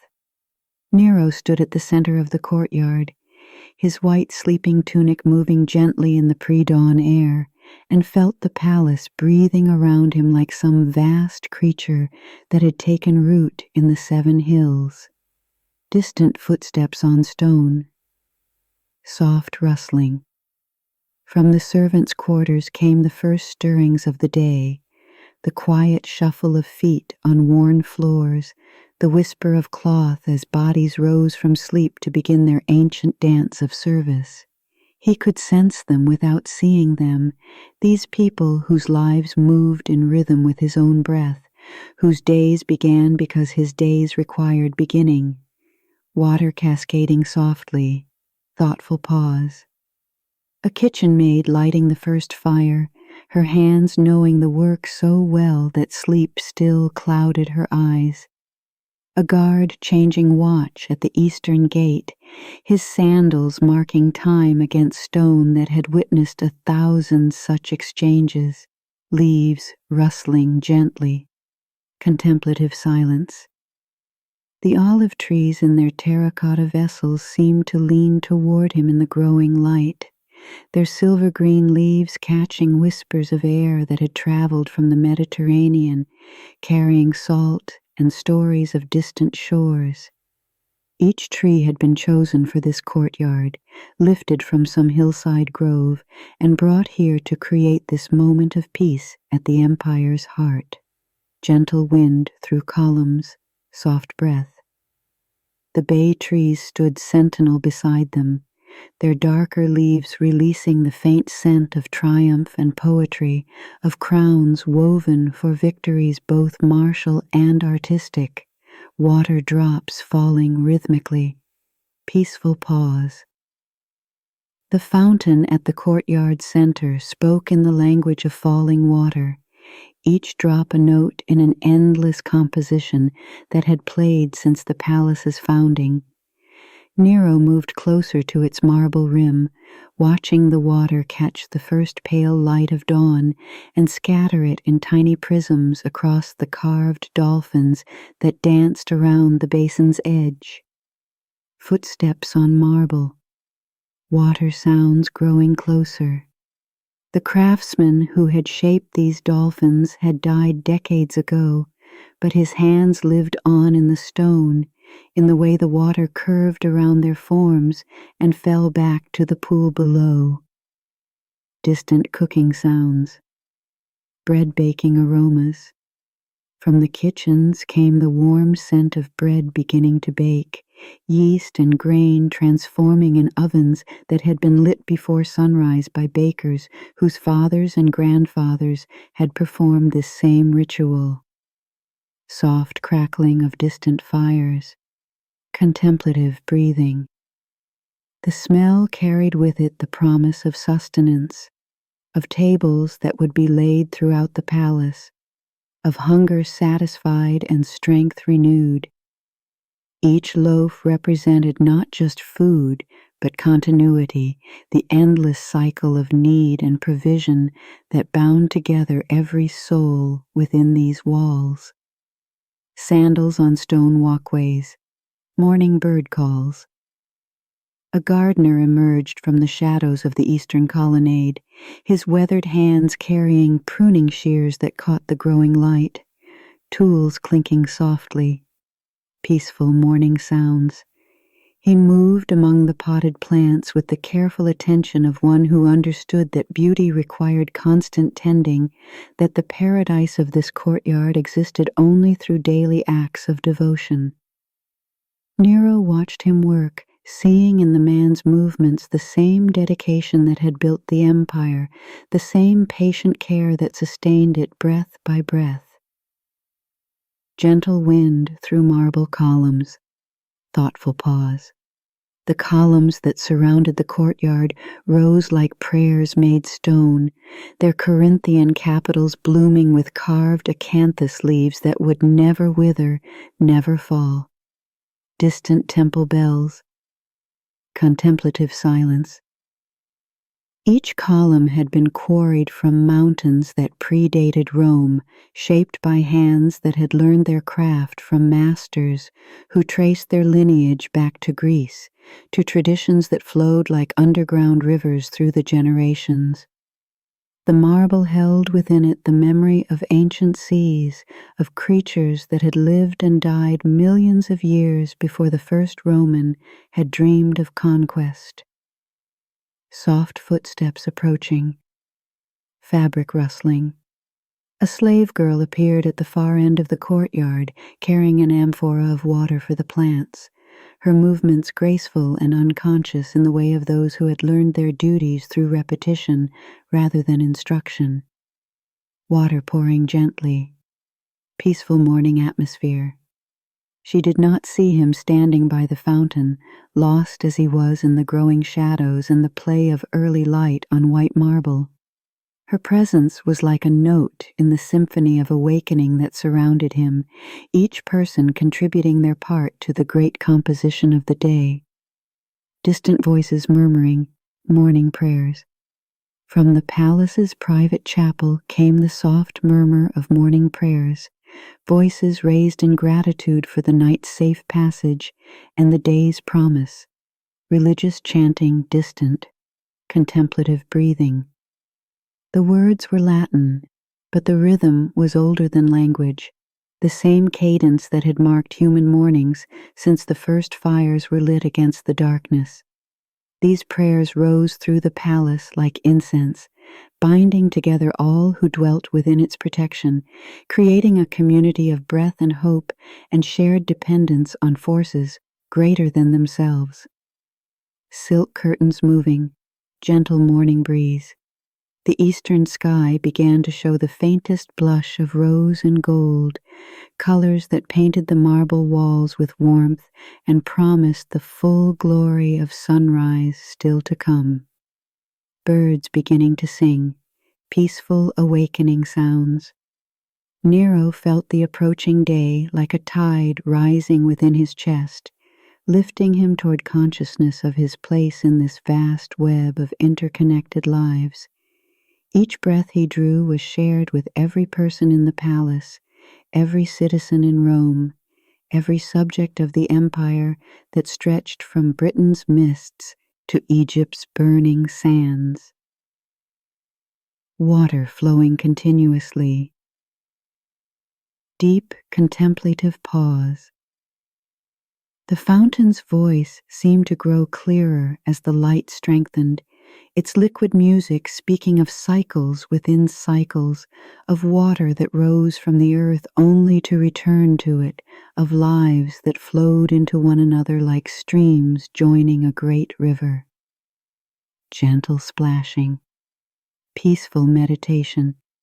He understood suddenly that his own life was not separate from this flow, but part of it, that his decisions moved like ripples through the water of human existence, touching shores he would never see, affecting lives he would never know.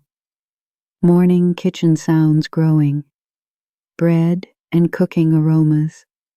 The palace was fully awakening now, its corridors filling with the soft sounds of purposeful movement, its rooms brightening with the light of oil lamps and the first rays of sun through high windows. Distant conversations, communal morning energy. Each person within its walls was connected to every other by invisible threads of need and service, of protection and provision, of shared shelter beneath the same roof. The emperor and the lowest slave breathed the same air, walked on the same marble, lived under the same vast sky that arched over Rome like a blessing. Gentle wind through the courtyard, contemplative silence. Standing at the heart of this breathing palace, Nero felt his individual awareness expand to encompass all the lives that intersected with his own. Peaceful realization. Soft morning sounds. The weight of empire was not a burden to be carried, but a web to be inhabited, a living system of which he was not the master, but simply another part, essential but not separate, powerful but not alone. The marble beneath his feet connected him to quarries and craftsmen, to the earth itself and all who had walked upon it. Fountain water continuing, birds singing more clearly. The approaching sunrise would bring the day's demands, the endless stream of decisions and ceremonies and performances that defined an emperor's existence, contemplative pause, gentle morning awakening. But for now, in this moment of perfect stillness, he belonged completely to the breathing palace and the sleeping city beyond its walls, part of something larger and more enduring than any single life, any single reign, any single empire that might rise and fall like waves upon an eternal shore. The morning light arrived without ceremony, as it had for countless days before this one, filtering through the tall windows of Nero's private study with the same golden persistence that had illuminated the rise and fall of emperors before him, contemplative. He sat motionless before his manuscript, the pages of his Troy epic spread across the marble desk like fallen leaves, each sheet bearing the fevered marks of his midnight inspiration. The stylus lay beside his right hand, abandoned not from exhaustion, but from a sudden, inexplicable understanding that the words he had written would remain as they were. Gentle morning breeze. The parchment rustled softly in the breeze from the open window, creating a whispered conversation between the morning air and his unfinished verses. Nero watched the pages move without reaching to still them, observed the way the light caught the ink, and made his words appear and disappear as shadows played across the surface.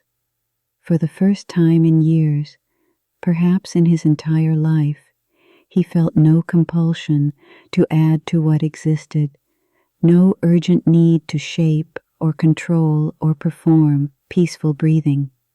His breathing had slowed without his notice, settling into a rhythm that matched the gentle movement of the curtains, the distant sound of servants beginning their daily routines in corridors that seemed impossibly far away. The marble beneath his palms felt cool and solid, anchoring him to this moment in a way that all his music and poetry and grand performances had never managed to achieve. He was simply sitting simply breathing, simply being present in a room filled with morning light. Soft realization. The silence around him was not empty, he realized with a start, that felt more like recognition than discovery. It was full of itself, complete in its own nature, requiring nothing from him to make it whole. All these years, he had filled every moment with sound and movement and creative urgency, believing that silence was a void that needed his voice to give it meaning. Now he understood that the silence had always been there, patient and whole, waiting for him to stop performing long enough to hear it. Dust motes dancing. Dust motes drifted through the golden beams, following invisible currents with a grace that no choreographer could have devised. Nero watched their slow dance, understanding for the first time that beauty could exist without an audience, without interpretation, without his need to capture it in verse. The motes simply moved as they moved, beautiful in their purposeless purpose, complete in their momentary existence. Distant temple bells. From somewhere in the city came the faint sound of temple bells, marking the hour with their bronze voices. Nero listened without counting, without measuring the time against his plans or ambitions. The bells rang as they had rung for generations, would ring for generations after his voice had joined the silence. In their distant music, he heard something he had never noticed before, the sound of continuity, of time moving forward with or without his participation. Profound stillness.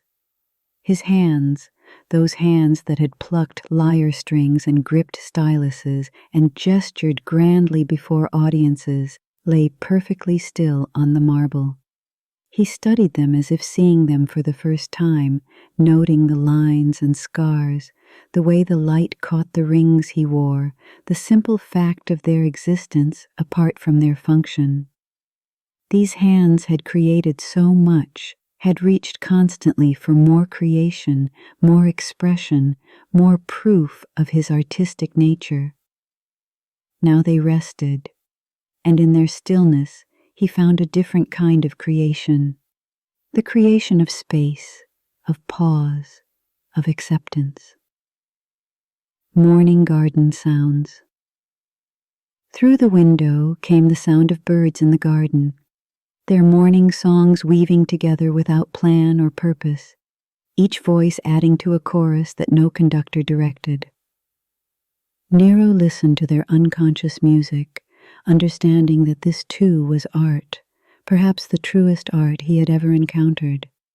The birds sang not for applause or recognition or to prove their worth, but because singing was their nature, as natural and necessary as breathing. Gentle self-awareness. The Troy epic before him seemed suddenly like an artifact from another life, the fevered creation of someone who had believed that worth could be measured in verses, that love could be earned through performance, that silence was an enemy to be conquered rather than a teacher to be heard. The words were still his words, the passion behind them still real, but they belonged now to a version of himself that was already becoming memory. Soft wind through curtains. The curtains moved again, their silk whispering against the window frame with a sound so gentle it was almost not a sound at all. Nero watched their movement without the need to describe it, without reaching for metaphors or comparisons. The curtains simply moved as the wind moved them, beautiful in their response to forces beyond their control, graceful in their acceptance of each moment's particular breeze. Deep acceptance. He understood now why the great poets wrote of silence, why the wisest philosophers spoke of emptiness as fullness, why the most profound music was found in the spaces between notes. All his life he had been afraid of those spaces, had rushed to fill them with sound and fury and desperate creativity. But the spaces had always been there, patient and complete, waiting for him to discover that they were not voids to be filled, but presences to be acknowledged. A peaceful resolution. As the morning light grew stronger, casting sharper shadows across his manuscript, Nero felt something he had never experienced before, the deep satisfaction of not needing to be anything other than what he was in this moment. Not emperor, not artist, not performer, not the center of any story. Simply a man sitting in morning light, breathing with the rhythm of the world around him, finally understanding that the silence he had always feared was not his enemy, but his most faithful companion, the one constant presence that had witnessed every performance and would remain long after the last note had faded into the eternal quiet that holds all sound. Final morning stillness.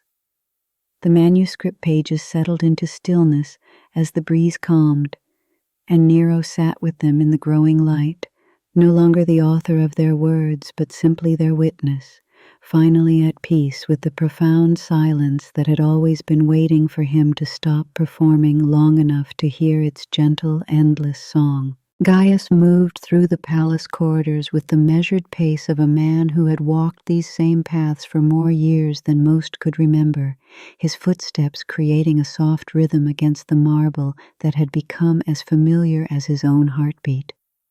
Contemplative.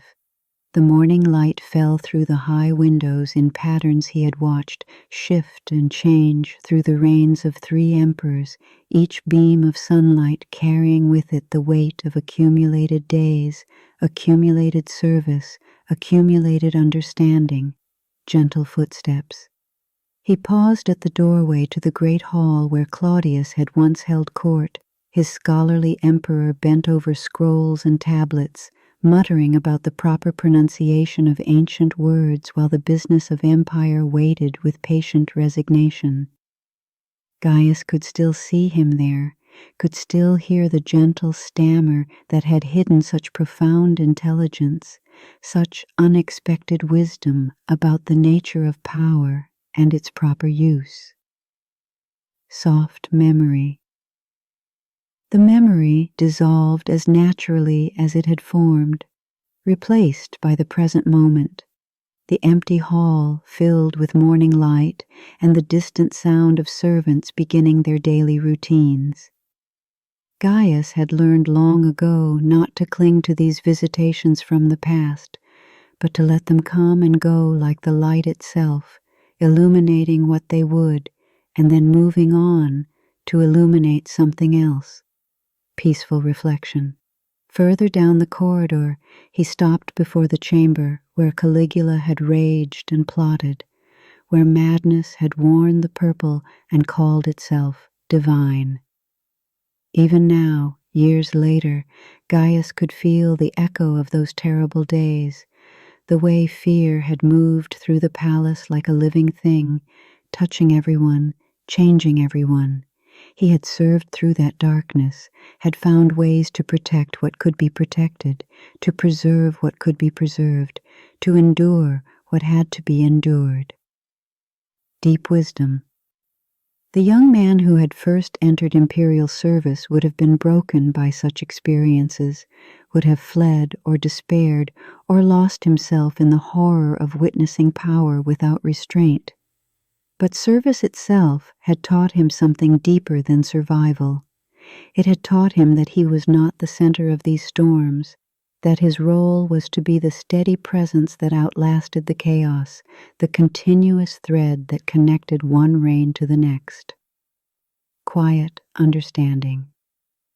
Now, as he made his way toward his own small chamber in the servants' quarters, Gaius felt the familiar weight of this understanding settle around him like a well-worn cloak. Nero's artistic fervor was simply the latest variation on the theme of imperial excess, different in its expression, but not in its essential nature. Each emperor brought his own form of hunger, his own way of trying to fill the vast emptiness that seemed to come with absolute power. Gentle satisfaction. His chamber, when he reached it, welcomed him with its familiar simplicity. The narrow bed, the small table, the single window that looked out onto the palace gardens. These few possessions had been enough, had always been enough. Gaius sat on the edge of his bed and looked at his hands, weathered by decades of service, marked by countless small tasks performed with careful attention. Profound recognition. These hands had served wine to Claudius while the emperor worked late into the night on his histories, had steadied Caligula during his fits of rage, had recently helped Nero arrange his manuscripts and musical instruments. Each act of service had been small, seemingly insignificant, but together they formed a pattern that Gaius was only now beginning to fully understand. Peaceful acceptance. He had been the constant, the one who remembered how things were done, who knew where everything was kept, who could be trusted with the small secrets and large silences that made up the daily reality of imperial life. While emperors rose and fell, while the great dramas of history played out in the public spaces of the palace, he had maintained the quiet continuity that made it all possible, gentle garden sounds. Through his small window, he could hear the gardeners beginning their work, the soft sound of tools against earth, the gentle splash of water from the fountains.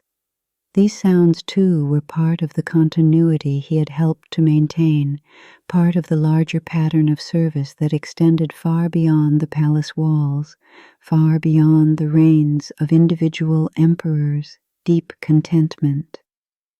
The realization brought him a satisfaction deeper than pride, quieter than joy.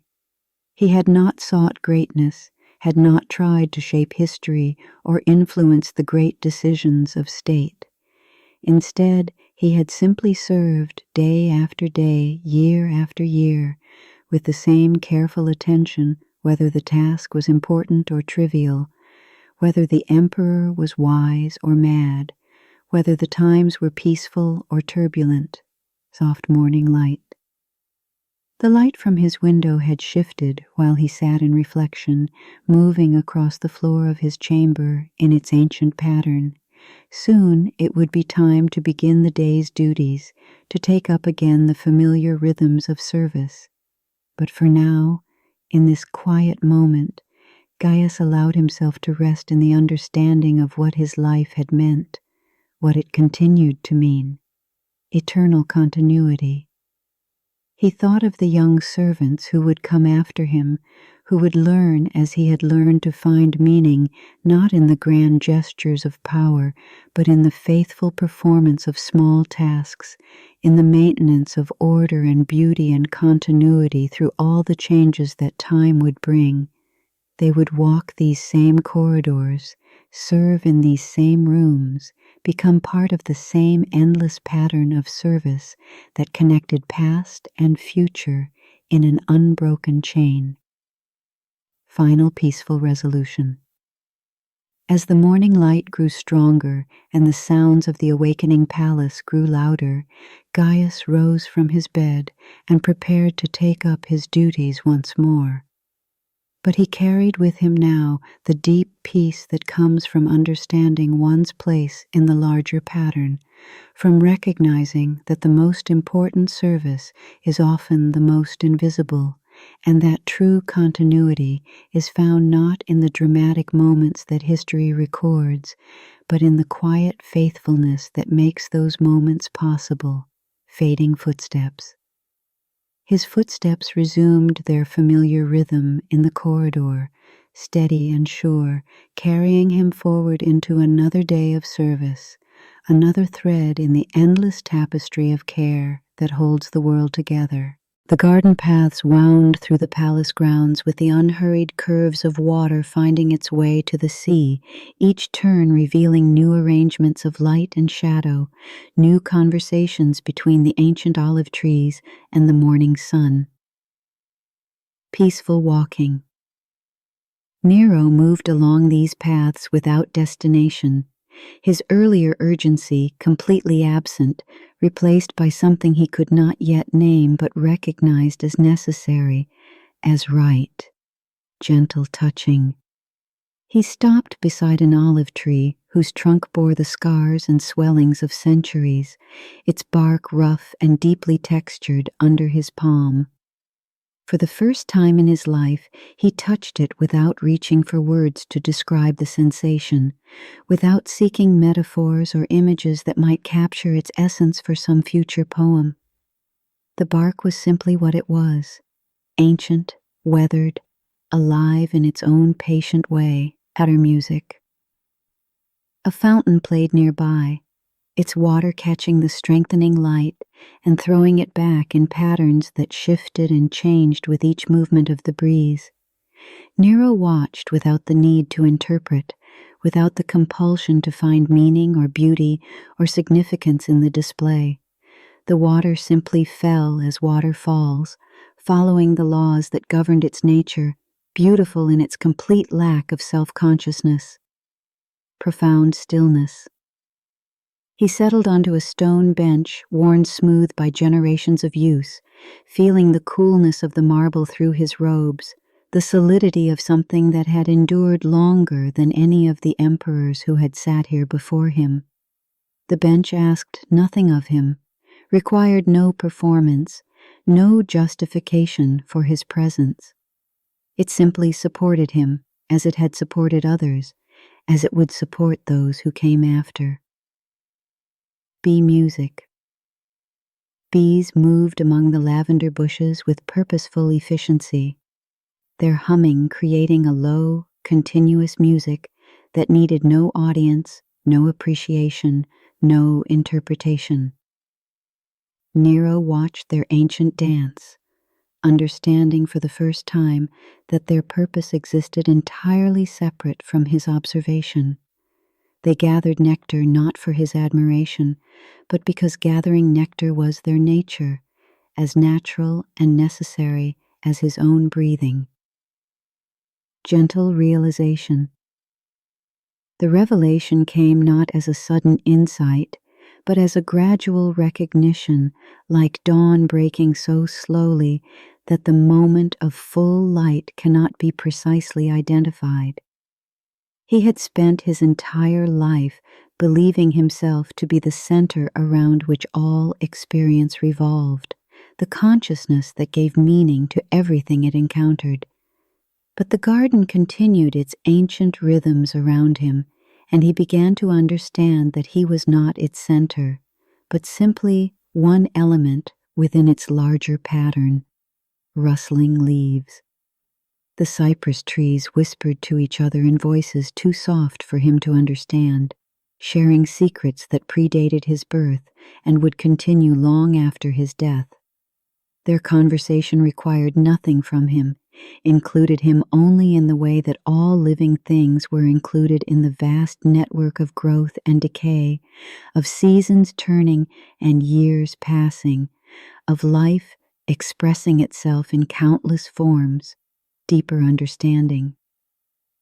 The flowers bloomed not for his pleasure, but because blooming was their nature. The fountains sang not for his entertainment, but because water seeks its own level, follows its own course, creates its own music in the process. The paths curved not to delight his eye, but because the gardeners who laid them centuries ago understood something about the natural flow of movement through space, about the way human feet want to walk when they are not hurried. Profound acceptance. Nero felt something loosening inside him, some tightly held belief about his own importance beginning to dissolve like salt in water. He had always thought that his role was to be the observer, the interpreter, the one who gave voice to the voiceless beauty around him. But the beauty was not voiceless. It spoke constantly in its own language, needed no translation, no amplification, no human consciousness to make it complete. Gentle wind. A breeze moved through the garden, stirring the leaves of the olive trees, setting the fountain spray dancing in new patterns, carrying the scent of herbs and flowers in combinations that no perfumer could have designed. Nero breathed deeply, not to capture the fragrance for some future poem, but simply to participate in the exchange of air that connected him to every growing thing in the garden. Bird song. Birds called to each other from hidden perches, their songs weaving together in harmonies that no composer had written, following melodies that emerged from the intersection of instinct and joy, of territory and courtship, of simple exuberance at being alive on this particular morning. Their music was complete in itself, perfect in its purposelessness, beautiful in its complete indifference to human appreciation, deep peace. The understanding that came to him then was so simple, so obvious, that he wondered how he had missed it for so many years. The world did not exist for his benefit, did not wait for his interpretation, did not need his artistic vision to make it whole. The world was already whole, had always been whole, would remain whole, whether he sang its praises or remained silent, whether he captured its beauty in verse or simply witnessed it with quiet gratitude. Final recognition. As the morning light grew warmer and the garden sounds wove themselves into the familiar symphony of another day beginning, Nero felt himself settling into a different way of being. Not the emperor who commanded, not the artist who created, not the performer who sought applause, but simply another living thing among living things, breathing the same air, warmed by the same sun, part of the same vast pattern of existence that included everything and excluded nothing. Peaceful integration. He remained on the bench as the morning progressed, watching the light move across the garden paths, listening to the endless conversation between wind and leaves, water and stone, bee and flower. For the first time in his life, he was content to be simply present, to witness without possessing, to participate without controlling. Gentle wind through trees. The garden had taught him something that all his tutors and all his books had failed to convey, that the deepest art is not in creating, but in recognizing what already exists, not in performing, but in being, not in filling the silence, but in learning to hear the music that silence has always contained, fading into natural harmony. In that recognition, he found a peace deeper than any he had known, a quiet joy that needed no expression, no audience, no validation beyond its own gentle, persistent presence in his heart. The afternoon light fell through the tall windows of Sporus's chamber, with the golden weight of hours accumulated, each beam carrying within it the memory of other afternoons, other moments of recognition, other quiet revelations that arrive not with fanfare, but with the gentle persistence of understanding finally allowed to surface. Contemplative. Sporus sat in the silk-cushioned chair beside the window, no longer listening for the sound of Nero's approaching footsteps, no longer arranging themselves in anticipation of his arrival. Gentle realization. The change had come gradually, like the shifting of shadows across the floor, so subtle that the moment of recognition was impossible to pinpoint. There had been no dramatic revelation, no sudden crisis of understanding. Instead, there had been a slow accumulation of small moments, small observations, small truths that had finally reached the weight necessary to tip the balance of perception. Soft breathing. They breathed quietly in the golden light, feeling their chest rise and fall with a rhythm that belonged to them alone, not timed to match another's expectations or needs. For so long, even their breathing had been a performance, calibrated to please, designed to reflect back the image that Nero needed to see. Now, in the solitude of their chamber, they could simply breathe as their body wanted to breathe. Peaceful recognition. The understanding had crystallized during one of their recent encounters with Nero, when he had looked at them with that particular expression of adoration that they had once treasured above all else. But this time, instead of basking in his attention, they had seen something different in his gaze, not love for who they were, but love for what they represented, what they reflected, what they allowed him to see of himself. Gentle sadness. The realization brought not bitterness but a strange relief, like setting down a burden they had not fully realized they were carrying. All these months, all these years of careful attention to his needs, his moods, his artistic temperament, they had believed they were building something real, something mutual, something that honored both of their natures.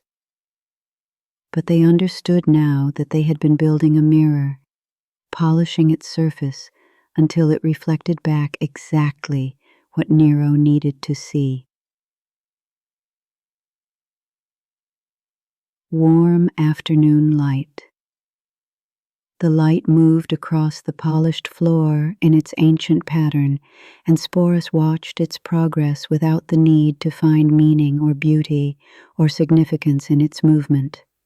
The light simply moved as light moves, following the path laid out by the sun's journey across the sky, beautiful in its indifference to human observation, complete in its own nature.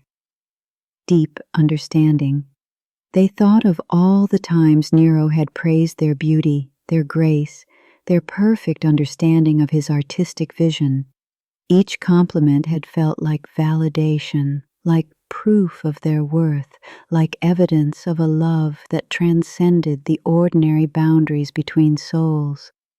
But they saw now that every praise had been a form of self-praise, every expression of love a way of loving his own reflection in their carefully maintained surface.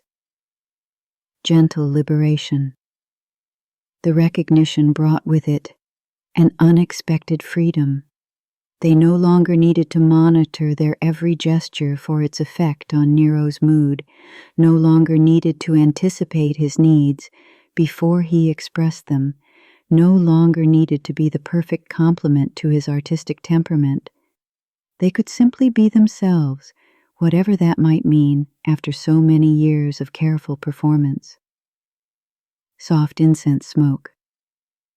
The incense burning in the corner of the room sent up delicate spirals of smoke that twisted and dispersed according to invisible currents in the air.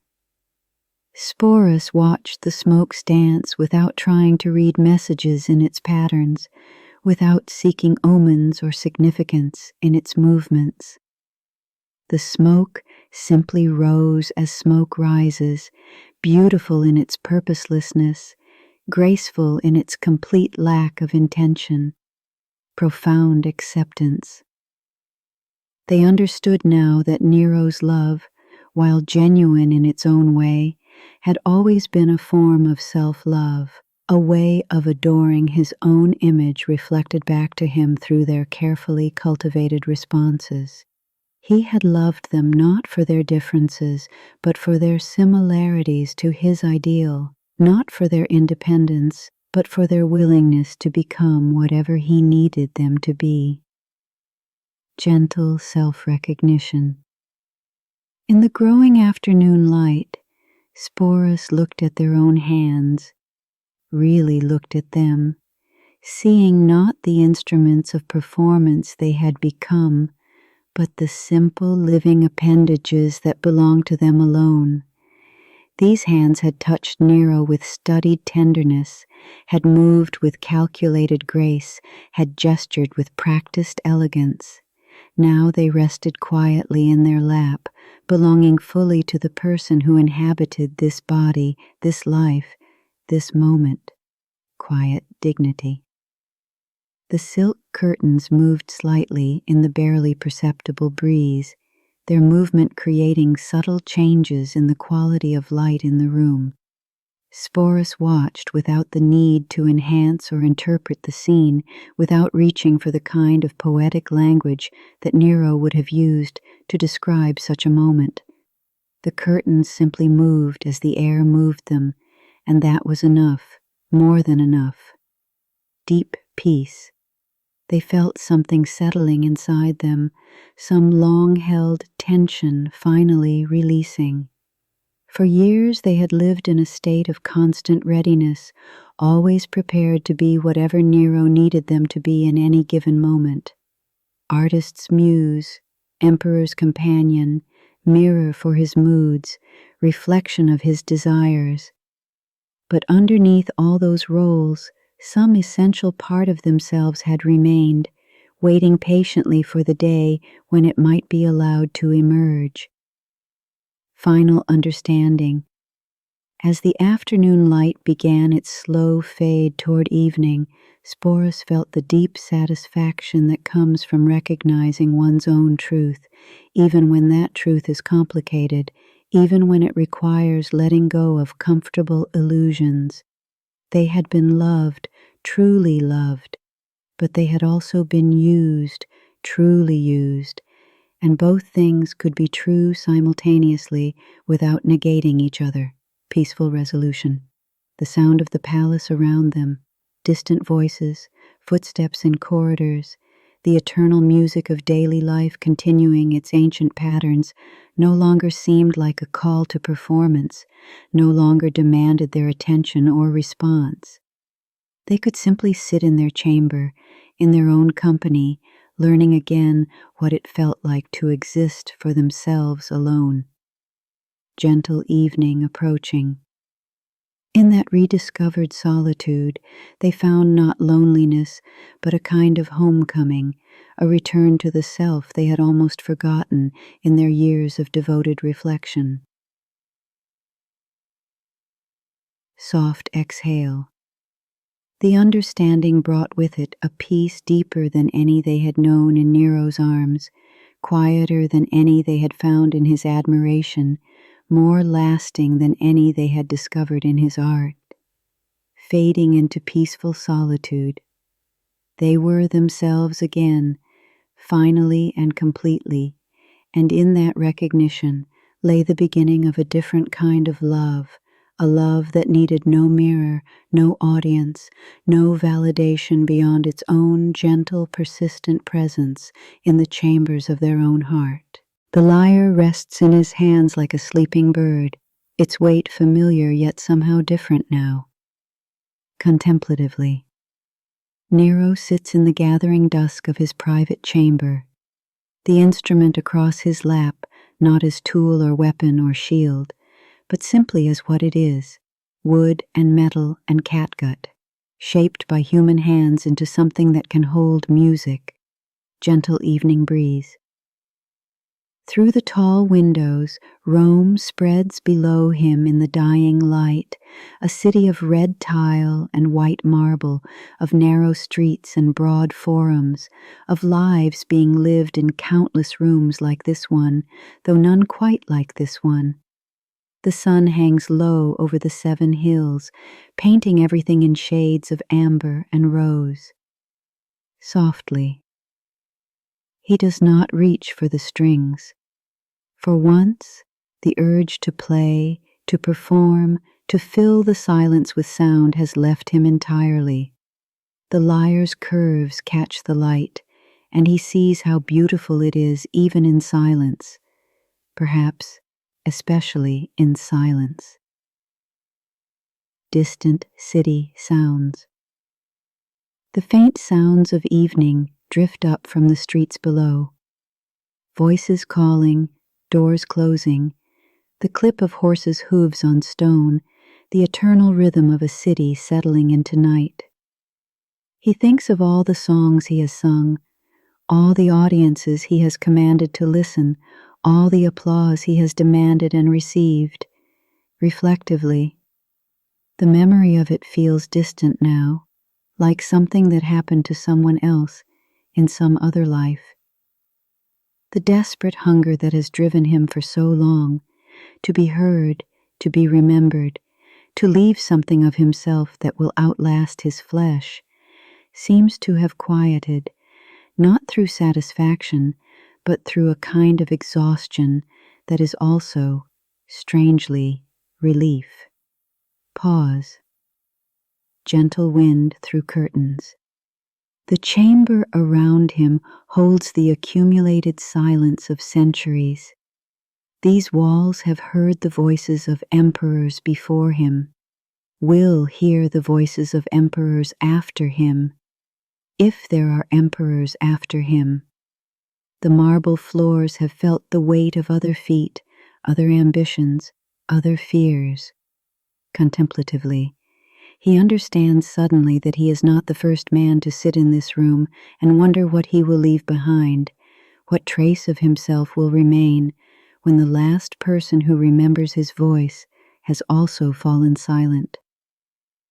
The lyre's strings gleam in the fading light like threads of gold, like the strings that hold the world together, like the lines that connect one moment to the next, softly. He has spent his life trying to pluck those strings, to make them sing his song, to bend the world to his melody. Now he sees that the strings were always singing, with or without his touch, that the world has its own music, older and deeper than anything he could compose. Below his window, smoke rises from 1,000 hearths as families gather for their evening meals, distant voices.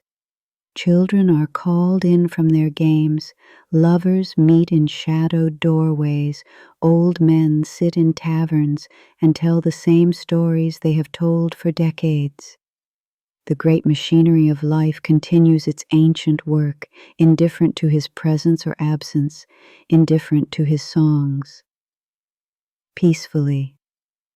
This indifference, which once would have filled him with rage, now brings him an unexpected comfort. Pause. Evening birds settling. He lifts the lyre slightly, feeling its weight, its balance. His fingers know every inch of its surface, every nick in the wood, every place where the metal has been worn smooth by his touch. Gently. It is a beautiful instrument, crafted by masters who are long dead, who poured their skill into its making without thought of glory or remembrance. They made it to sing, and it has sung, and that was enough for them. Perhaps it should be enough for him. The light continues to fade, purple shadows creeping across the marble floor like water. Softly, he thinks of his mother, dead these many years, who once told him that music was not something you made, but something you discovered, like finding a stream in the forest that had always been there, waiting. He had not understood her then, driven as he was by the need to create, to impose his will upon sound and silence alike. Now, in this quiet hour, her words return to him with the force of revelation. Distant temple bells. Peacefully. The city below him breathes with the rhythm of countless lives, each one a story, each one a song. He has been so focused on making his own voice heard above the chorus that he has forgotten to listen to the music that was already there. Gentle wind. The lyre in his hands seems to pulse with that greater rhythm, as if it remembers all the songs it has ever sung, all the hands that have held it, all the hearts it has moved to joy or sorrow or simple recognition of beauty. He closes his eyes and feels the weight of the instrument, the smoothness of its wood, the slight tension of its strings. Whispers. Without opening his eyes, he can see the city spread below him, can feel the presence of all those lives, all those stories, all those small dramas of love and loss and hope and fear. He is part of it all, not as emperor or artist, but simply as another voice in the great chorus, another note in the endless song, Kasel, soft breath. When he opens his eyes again, the first stars are appearing in the darkening sky, contemplatively. The lyre rests quiet in his hands, and he makes no move to play it. There will be time for music later, or there will not be. There will be time for many things, or there will not be. The uncertainty that once terrified him now feels like freedom, like the moment between one note and the next when anything is possible.